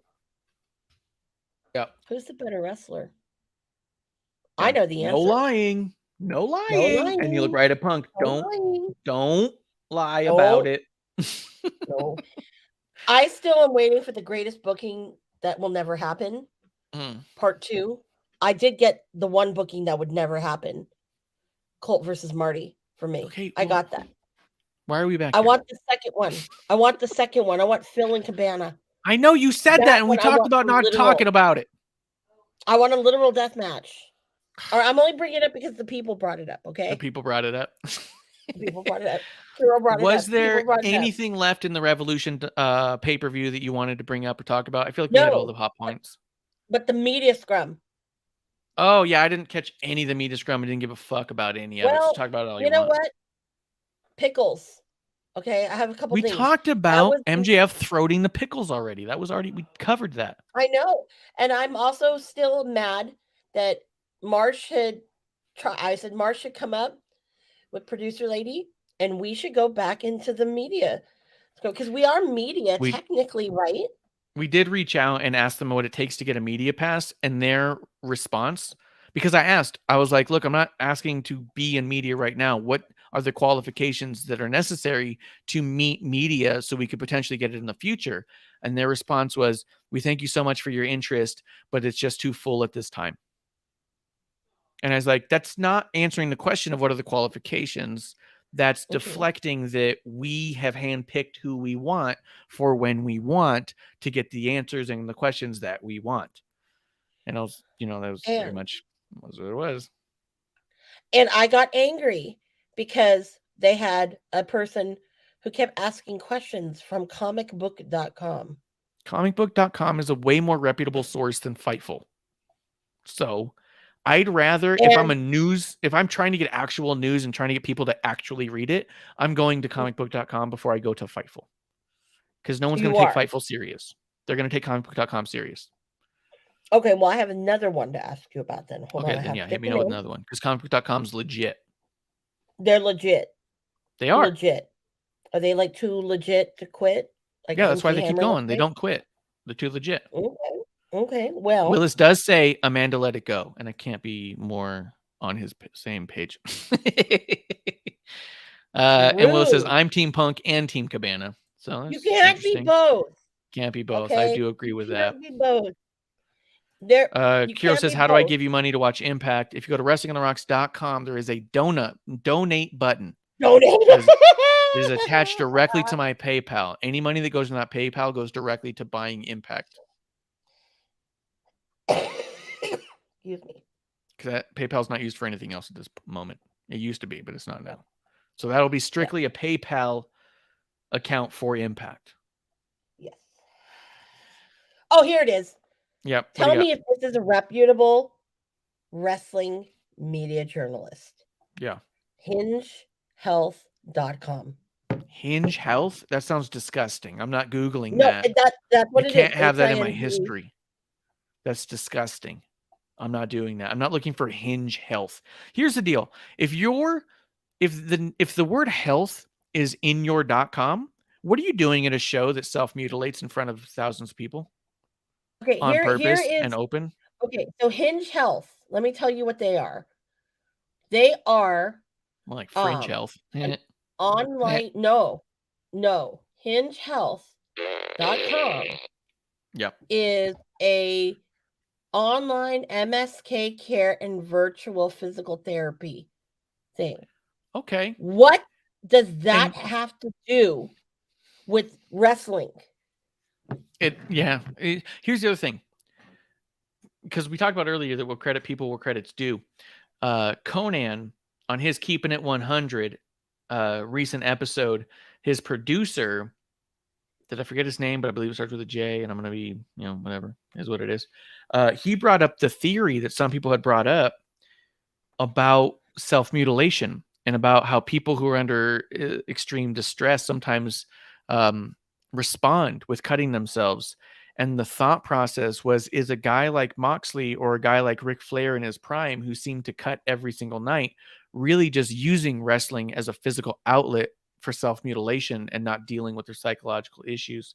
And I just thought that was a really cool thought experiment, and I have no answer. But I was just throwing that out there because to have Hinge Health there and ignore the fact that you're watching people cut themselves with razor blades is a bit peculiar. So, no. So she asked MJF a question. Oh, is the pickles kosher? No. Because I bet they were kosher pickles. And she said her name from Hinge Health. He said, Hinge, the dating app? And she said, no, Hinge Health. And he says, that makes sense. I've been on Hinge recently. Great app. Okay. Did it go anywhere? Yeah. No, but I'm just saying, Hinge Health. That has nothing, and I just looked at their company, nothing to do about wrestling. I am very insulted to the fact that all I wanted to do, and Marsh wanted to do, because I would have had the perfect question for MJF and his pickles. Are they kosher? Tell me. Well, no, duh, they have to be. That's a dumb question. No, I would have been all, sir, Ms. Amanda Jane wrestling on the rocks. I know you're enjoying those pickles. What kind of beverage would you enjoy with those pickles? If you had a beverage, that, or are you the type to have a pickleback with your tequila shot, or do you just take your tequila straight? How do we know that was tequila in the ladies' cup? That was the other question I had. What do you? Someone found out it was tequila. The other thing I saw someone say is like that cup was too big to be tequila. That's not true. When I've gone to wrestling shows, I typically, because they're like, that was a lot. Yes, it was. Because what I do when I go there, because it's cheaper than getting 2 beers, you get 2 shots of whiskey in a cup. So you get 2 drinks in 1 cup, and it's like that much. And so you can sip on it for quite some time without having to have like 4 or 5 beers for fucking $30. You spend 20 and you get double the alcohol, and they always pour heavy. So it was for me to see a pint glass with that much liquid in the bottom and the lime on it. Yeah, that's tequila for sure. Okay. Well, I'm just asking. But yes, those are hard-hitting questions that were relevant. Kiro says he's going to donate $15 on March 31st for a year of the $1 Impact. Perfect. We'll get the $1 going. Pay-per-views. We'll have to bootleg. And Will says Hennessy's for life. Bootleg. No strangers. We can bootleg. I bought all 4 of the very first pay-per-views of AEW once they went on TV and said never again. What a waste of money. And I've been bootlegging ever since. But it's getting a bit late, Miss Amanda Jane. Was there anything on Dynamite we didn't hit? Because we actually did talk about Wardlow and Hobbs. We talked about JAS. We talked about... who we did not talk about? Who did we not talk about? Absolute every Wednesday. Or should be. My God. You know what was funny? So Ricky comes out and he's all like, I done did it. I'm a badass. Look at my butt flex. And then he says, I'm not concerned about what I'm doing next, but where I'm going. Well, I left that up for a long time. I'll put this one up for a minute. Hennessy is life. What I like about, I don't know where I'm going kind of a deal. Willis does say my final grade for Evolution since I was there is a solid A. And that's the idea, dude. More than anything, if I go to a show, I want to walk away thinking, God damn, I had such fun. And if I watch it later and say, you know what, I'll rewatch it. Wasn't that great? But in the moment, it was awesome. That's enough for me to be a lifelong fan. It was a B. Yeah. It was a B. I love that Ricky says it's more about where I'm going next. And then Bullet Club hits on the screen and the crowd loses their shit because it's clear as anything. They thought Jay White was coming out. And then as soon as Juice came out, the whole crowd did a fucking gun club thing. And I went, ugh. And I was like, how much does that suck for Juice? Because he's dope. He's so good. But they set him up terribly for that. You know what I mean? Like, what did you think the crowd was going to think? Because we just saw Jay White end his Bullet Club run like 2 weeks ago. We just saw him end his NJPW run, and no one knows where he's going next. And then you bring out Juice to a Bullet Club entrance. Like, come on, give people a break. Like, Jesus. Willis asks, do you guys think the Bullet Club is overrated? Depends. Bullet Club's not the same anymore. That's a good point. There is a split. There feels like there's a split time frame. Yeah. Once Gorillas of Destiny were gone, Bullet Club is not the same without Tama Tonga. I'm going to say that. So maybe it's this. Historically, it is not overrated. Currently, it is. It does not mean what it did mean, and it did mean a lot for a while. Yeah, it did. It was, you know what I mean? I would say 2015 through 2018, 2019. That was where the heyday. Yeah. So I would say historically, what it did for NJPW is not overrated. It rejuvenized it. Is that the word? That's not even a word. Yeah, it is a word. Yeah. Rejuvenate. It's rejuvenate. Or rejuvenated. I don't think. Rejuvenated it. Rejuvenizing it? No, that is definitely not a word. That's a Cabana-ism. Huh. I think it's just going to take more vodka to answer that. But I would say historically, not overrated. Massive impact to NJPW, massive impact for indie wrestling. Helped spawn a whole lot of business for a lot of wrestlers. Currently, if you say you're in the Bullet Club, does it carry that same weight? No, not at all. Nope. But what carries? I don't think any New Japan faction carries weight anymore. Could be. Only LIJ, maybe. Did you want to say something about the Ricky Starks thing in his butt? I sure did. Go ahead. First of all, here's the clip. I did retweet it. Yep. I was very animated, of course, because this was the only time I actually really got to see Ricky without being like feeling like I was in a corner or, far away. And it was the first time he got a mic all weekend, and I was so happy. Okay, I'm like, woo! Wasn't happy at the length of time, but that's okay. When he was like, where do I go next? Of course, I was loud, and you can hear me. I have a little clip. I'm like, you can go home with me. Yeah, Michelle, I know. Anyways, but when I heard the Bullet Club thing, what did I think? I'm like, oh God. For me, it didn't matter who was coming out. I already knew when I heard the and you see the thing, you hear the music. I already knew. I knew. But what I wonder and what I was more excited about is the forbidden door opening for Ricky Starks. This is something that I know he did do DDT, but DDT, as we all know, is different than New Japan. Does this open that door? I don't want him to become a member of the Bullet Club. Personally, I'd like to see him go into a different faction. I don't know. I personally would love to see him in TMDK. Yeah, because then you have another asshole who can speak on a microphone. It would be that might actually be the solution for Ricky, though. Ricky's not being booked well in AEW. No, even though he's getting a better run right now, this whole thing was he's so start, stop. And if you're not going to push him towards the top, you got to push him to the side. I don't know if WWE's all that interested in him right now, but New Japan's kind of hot. It might not be a bad move for him to go to New Japan, maybe do some AAA dates and kind of show off to some international fans. I think he needs New Japan, doing New Japan strong, and also doing New Japan. I think personally, he needs to cut weight. He would be great in Best of Super Juniors.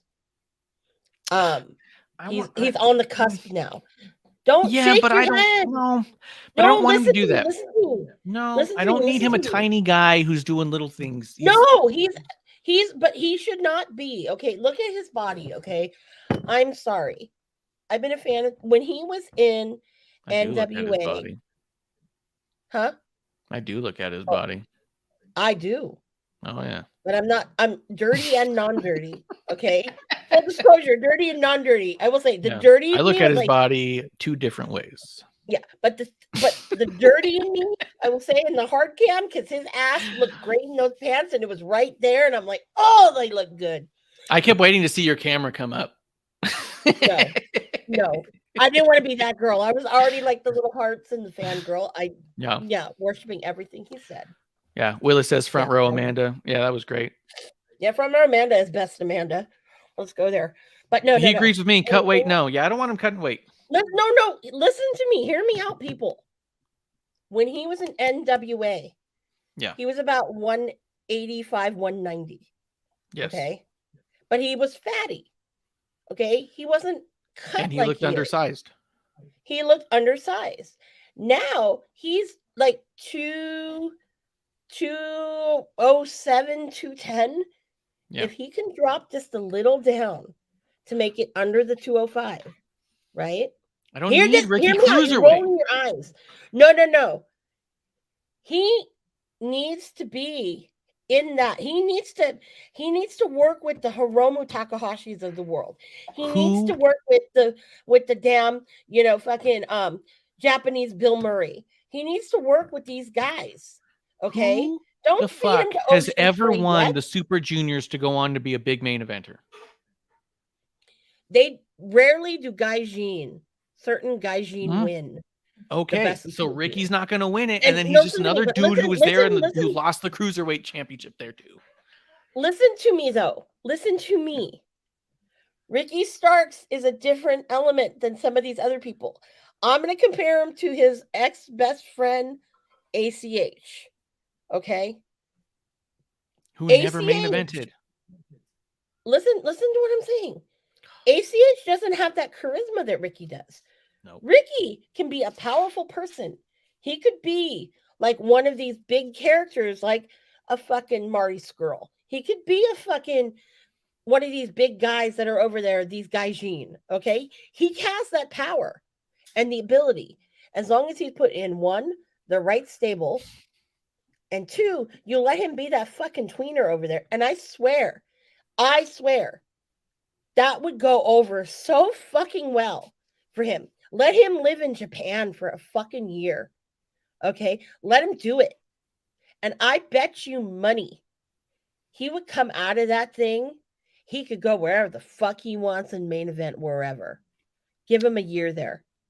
It's just crazy how just like outrageously wrong you can be sometimes. You're so passionately wrong. Wrong. Outrageously wrong. Yeah, it's just kind of like outlandish just how wrong you are. No, it is not outlandish. Like that's if Zicky Dice hosted the Terrible Wrestling Takes podcast. If it wasn't Bishop, if Zicky Dice thought of the worst wrestling takes he could ever get to, just outlandish, terrible wrestling takes, that's that right there. I swear. Okay, I'm gonna say this now on episode 1. Okay, and I love it when I'm right and we come back and say, "Didn't I book this shit on episode 1?" I know. You love it when you're right because it rarely comes up. You think Dalton Castle's the party peacock? No, that's me, motherfuckers. That's me. Mm-hmm. So this is what I'm saying. I am saying New Japan. That's one way to get Ricky, because Ricky cannot hang with the Okadas yet. No Tanahashi. No, and he won't if he's underweight. I'm not saying to drop him down to like fucking, cruiser. It's 205. 205 is cruiserweights. That's why it was called 205 Live. Let him be. Okay, they made Shingo Takagi that one year a fucking super junior. And we all know Shingo Takagi was like 20 pounds over. Yeah. Okay? How well is he doing in AEW now? What? How well is Shingo Takagi doing in AEW now? How's He's his never how been is in AEW yet. exactly? Ricky's No. trying to get over with the American crowd. He's not trying to get a dozen Japanese people to say, "Here's a trophy." Oh no, those little Japanese bitches would love the fuck out of that dude. Yeah, Okay, have a good time. I know he'll get no. I'm saying you just want more Chibi Ricky merch. That's all it is. I don't want Chibi Ricky merch. I want Ricky Starks to be the fucking best Ricky Starks he can be. And damn it, I swear, I swear, I want to talk to them and say, look, let me run this by you. Stars in the sky, Ricky Starks. That's what's happening here. Let me catch up on the chat a little bit. Ricky, Christopher Willis says, do you think David Finlay could be a great leader for the Bullet Club? I do not know enough about David Finlay. That's going to be a question. No, absolutely not. Is he related to Fit Finlay? Is he the kid? Yes, that's his son.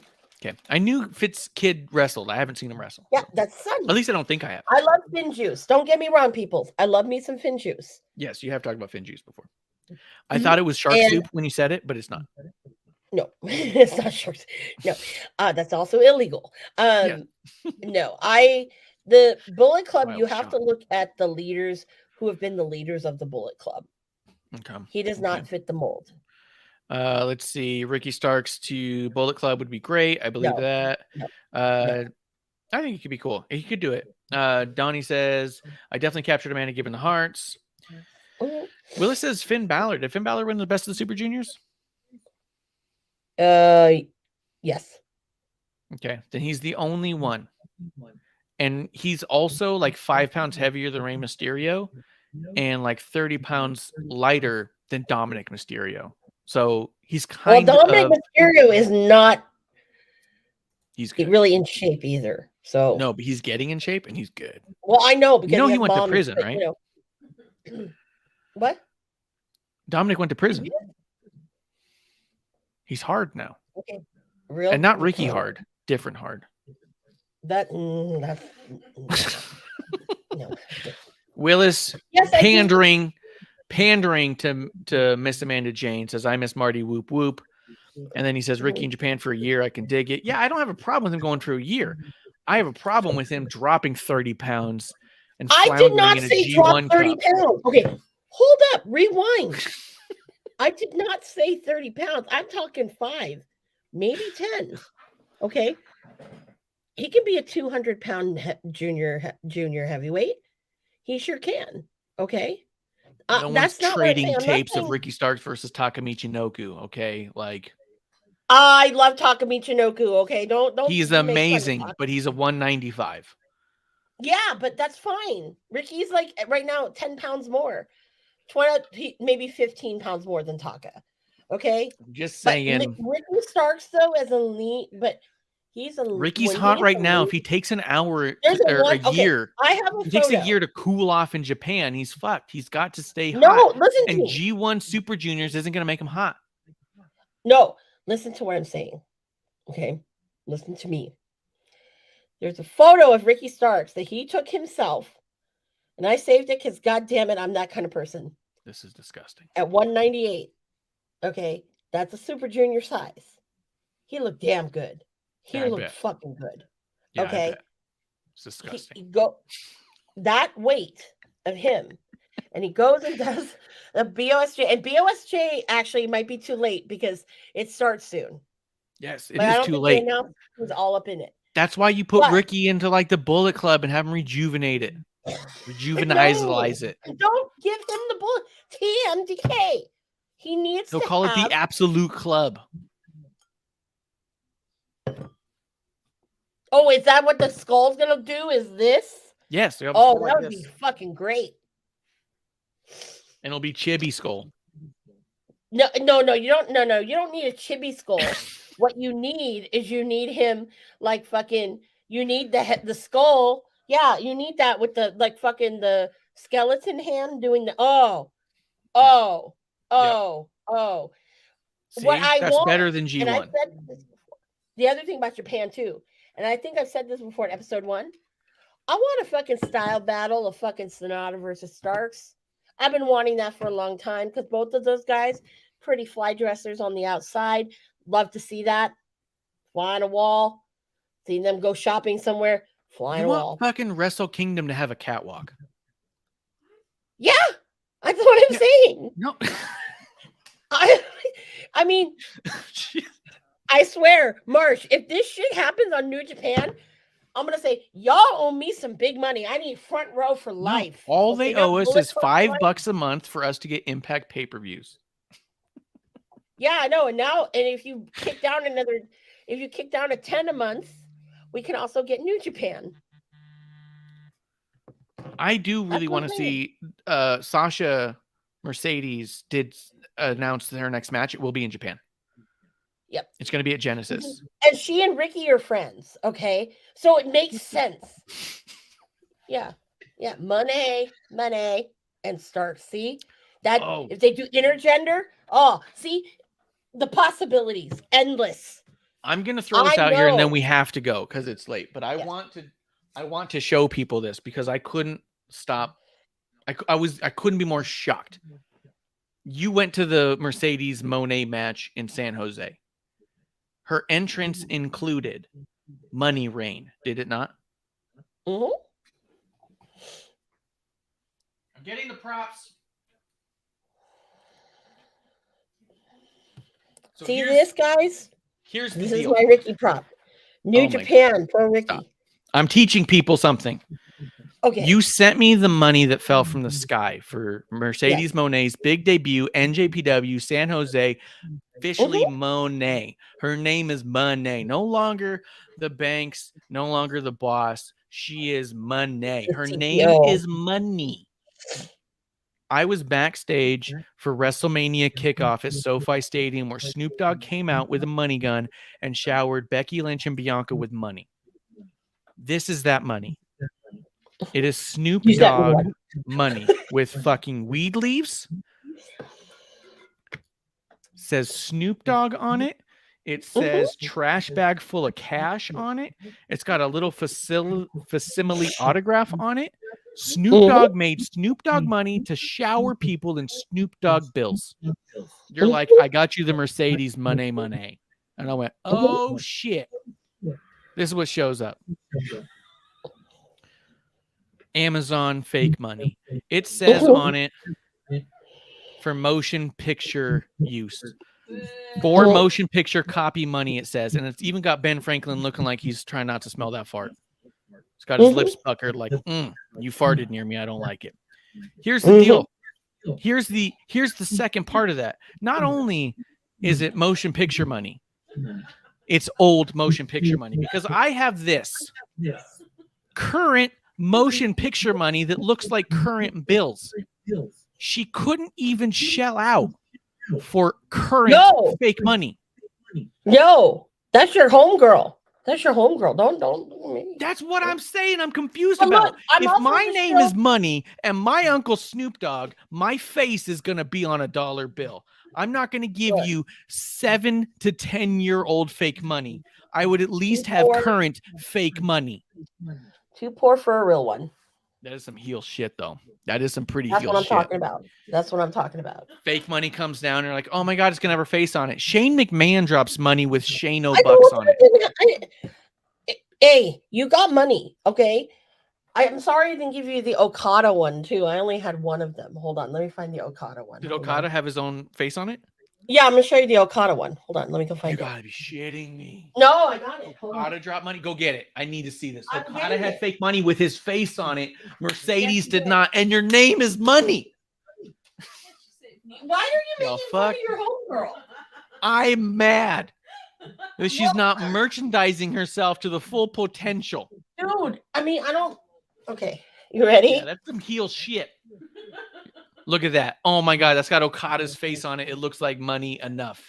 Look at it. But it's got the New Japan logo. It's got Chaos. New Japan logo. Can you imagine Mercedes Money that had a New Japan logo on it because she's that? You want to see the back of it? Yeah, let me see the back.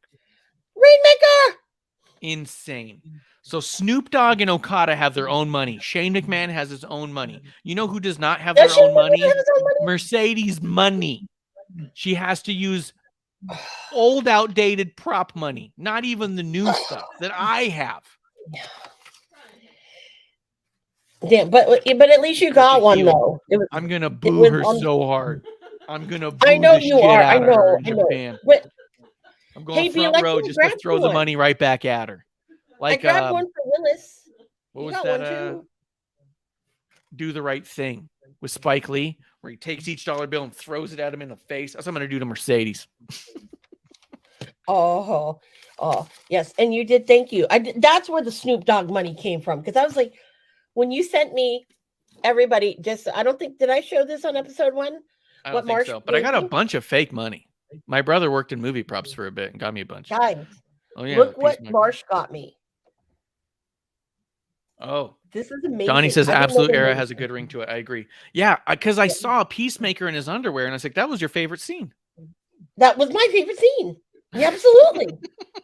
No shame in my game. I want him to autograph this. I can't wait. I'm like, you're here for dude butts. And he'll be like, wait, were you the one who grabbed 2 hands, Cena, 2 hands. He's like, I recognize that grip. 2. Willis does say battle in the Vattle is what we call it. 2023 was great. I did enjoy it. I did really like it. Battle in the Vattle, I was a fan of, but I couldn't believe Sasha with her Amazon Prime fake money bullshit. I was shocked. After coming back with Snoop Dogg money. But yeah, that was at WrestleMania. When you watched the WrestleMania kickoff party and Snoop Dogg comes out and he's got the money gun, those are the bills I grabbed. I was right there. You're going to hate this too. Well, guess who else has their own money? I have to find it. I have to dig. Yeah, who? The Young Bucks. The Young Bucks. I know. I've seen Young Buck money. That's what I'm saying. How does she not have her own money? Her name is Money. Ill prepared. Just be thankful her gear didn't fall apart. Yeah, she's just not giving it for free. She goes, you want my fucking face on something, you're going to pay for it. I'm not just dropping my face on the ground. You want money? Yeah. You want money? It's going to cost money. How about that? Yeah. I'm thinking, I need to figure out, like, we need to make a bootleg Stark's Bullet Club shirt then, because you guys all want him in Bullet Club. Yeah, we all want him in Bullet Club. I want him in TMDK. What does TMDK stand for? The Mighty Don't Kneel. The Mighty Don't Kneel? Yep. That's not bad. Can you see him coming out with fucking asshole fucking Sabre Jr., Dick Sabre Jr.? Holy shit, Dick Sabre Jr. and fucking Ricky. Oh, God. All the ass. Oh, Lord have mercy. Woo-hoo. Peaches and Plums, they'd call themselves. They'd call themselves Peaches and Plums. Oh, my God. You're awful. You're a terrible person. I'm a very terrible person. Just don't wear white gear. Oh my God! If both of them wore white trunks, then they'd be the Rugrats because they'd just be 2 dudes walking around in diapers. Well, fucking Zack Sabre Jr. Where it's kind of not. Yeah, I don't recommend him wearing white trunks ever again. All right, guys. Anyway, we're ending it on that note, people. Sorry. We're definitely ending it on Dude Butt. Dude Butt picks up the caboose. What can I say? It just does. When you got good caboose, you got good caboose. You can't argue with a good caboose. I hope you guys enjoyed our show and tell with the money and our upset nature when it comes to money. Guys, if you can make Marsh a money dollar bill or whatever denomination, I think he might appreciate it. Or maybe he'll tell you to pass it on to her so she can actually throw out her own money. God, I don't know why she didn't. Also, I mean, they already kind of underpriced her. Like the $30 8x10s was crazy priced. So, really happy to get all that stuff too. But Kyrie was the same price. Everybody was the same price. Yeah, which made sense. Even Okada and the guys. I have a Kari Sane signed card, but yeah. Thank you guys for coming through and having a few drinks with us. We got so much more shit talk to do as time goes on. We'll see what happens. Hopefully Tony Khan has another massive announcement so he can come on TV and we're getting it over and over. We're getting a re-mitzvah and all this tomfoolery in Winnipeg. A lot of Winnipeg. Hey, you think Dana Bryan's going home? You think he's retiring? I don't know. I had a feeling with that promo that there's that promo. Oh, we didn't even talk about that. We didn't talk about that promo, and we got to talk about that promo. And I apologize. We'll end it on Daniel Bryan. Willis has already given us cheers and probably heading out. But here's the deal. This was my big thought takeaway. Either you've built the biggest babyface of all time because of that music with the piano, his kids, my God. Just to keep him off TV for like 6 or 7 months and have him come back to the biggest ovation because, oh my God, he's back. Or he's going to the WWE Hall of Fame this year and he needs to be done with AEW when he does. I think he's going in next year. Next year. Where is WrestleMania next year? Next year's in Vegas? Or did they not announce it? They announced it. Or was it Texas? It was someplace interesting. Nashville? Where the fuck is WrestleMania? Because they messed it all up with this one. Mania 40.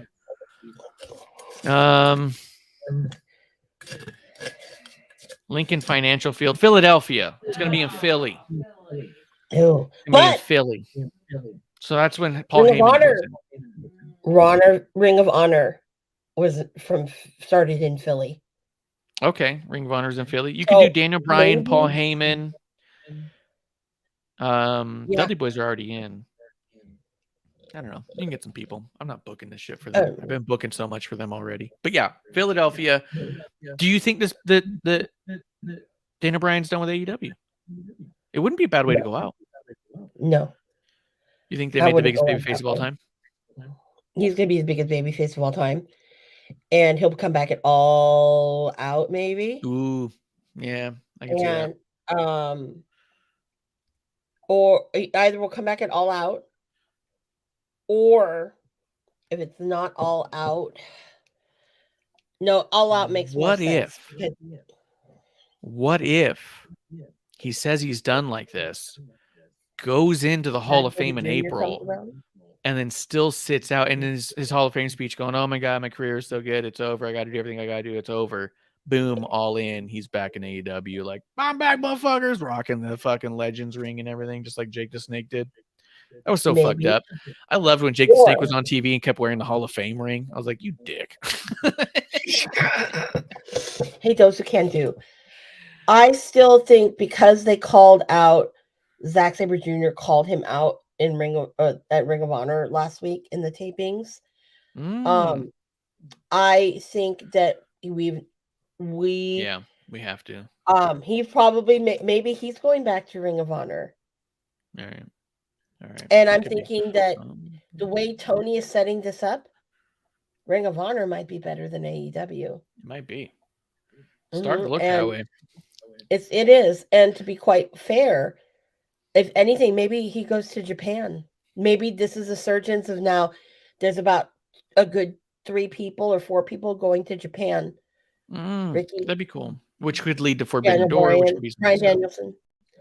Yeah, but I got teary-eyed when I saw the promo, and this was the first time you can actually hear the promo. Yeah, in an arena, I heard it verbatim, and it hit right here, and I was like, he can't go out that way, you know. And that was one more time where I was like, "Fuck all you guys who say that Dan Bryan can't talk," because a lot of people say that, and I just haven't bought that for a long time. Long time, I thought he's such a good talker, and a lot of people are like, "Well, he always gets done in the ring, and he's just not that good of a talker." I'm like, "You're going in there with a bias, and you're not listening to what he's saying because he's an amazing talker, one of the best of all time." This was one where when you cut a promo like this, and this is just my thought, that if you don't have that, if you're not able to emote in that way to get a connection out of the person you're trying to grab, then you're not a good talker. This proved to me, beyond a shadow and reason of a doubt, he's an amazing talker, because it really pulled on that emotion right there. Not just the video shit, but if you were only hearing the audio, it pulls you in. And that's what really impressed me with that. Yep. But I think All he right. might end up going to Japan and doing some New Japan. So the I would love Forbidden Door I would love that. is still open. Donnie Oh does my say God, Amanda came up with the Donnie. new Ass Boys, Zack Sabre Jr., Ricky Starks. Guys, with that, we're gonna have last call. Yeah, I'm joking, scissor so I need me more Mandy booze. ass. Scissor me Mandy ass? Is that what you said? Yeah, that's why I said scissor me Mandy ass. So fucked I up. could be Mandy ass. Guys, we'll be back next week to talk about whatever fucking tomfoolery we can figure out to talk about. If Kuro is not a liar, we'll start covering Impact Wrestling and slow down on some of these other ones because we're just excited to get excited about wrestling again. Say what? Ooh, Kuro, you got called out. Oh, yeah. If he's not lying, because he said he was doing it. If he's not lying, I'm getting Impact. We're talking Impact. But guys, we'll be back next week right here in the dive bar of the IWC. She's Miss Amanda Jane. I'm at Ref Marsh. We are at WOTR, the show. And don't forget our opener, Marv. Oh, man. The fart gun farted it up. Marv. Guys, that's the last call. Cheers. Hey, producer lady here. Thanks for tuning in. Continue to support us or buy us a drink by following and putting the I in subscribe on Twitch. Or subscribe and review our podcast on Apple Podcasts or wherever you listen to us. Cheers.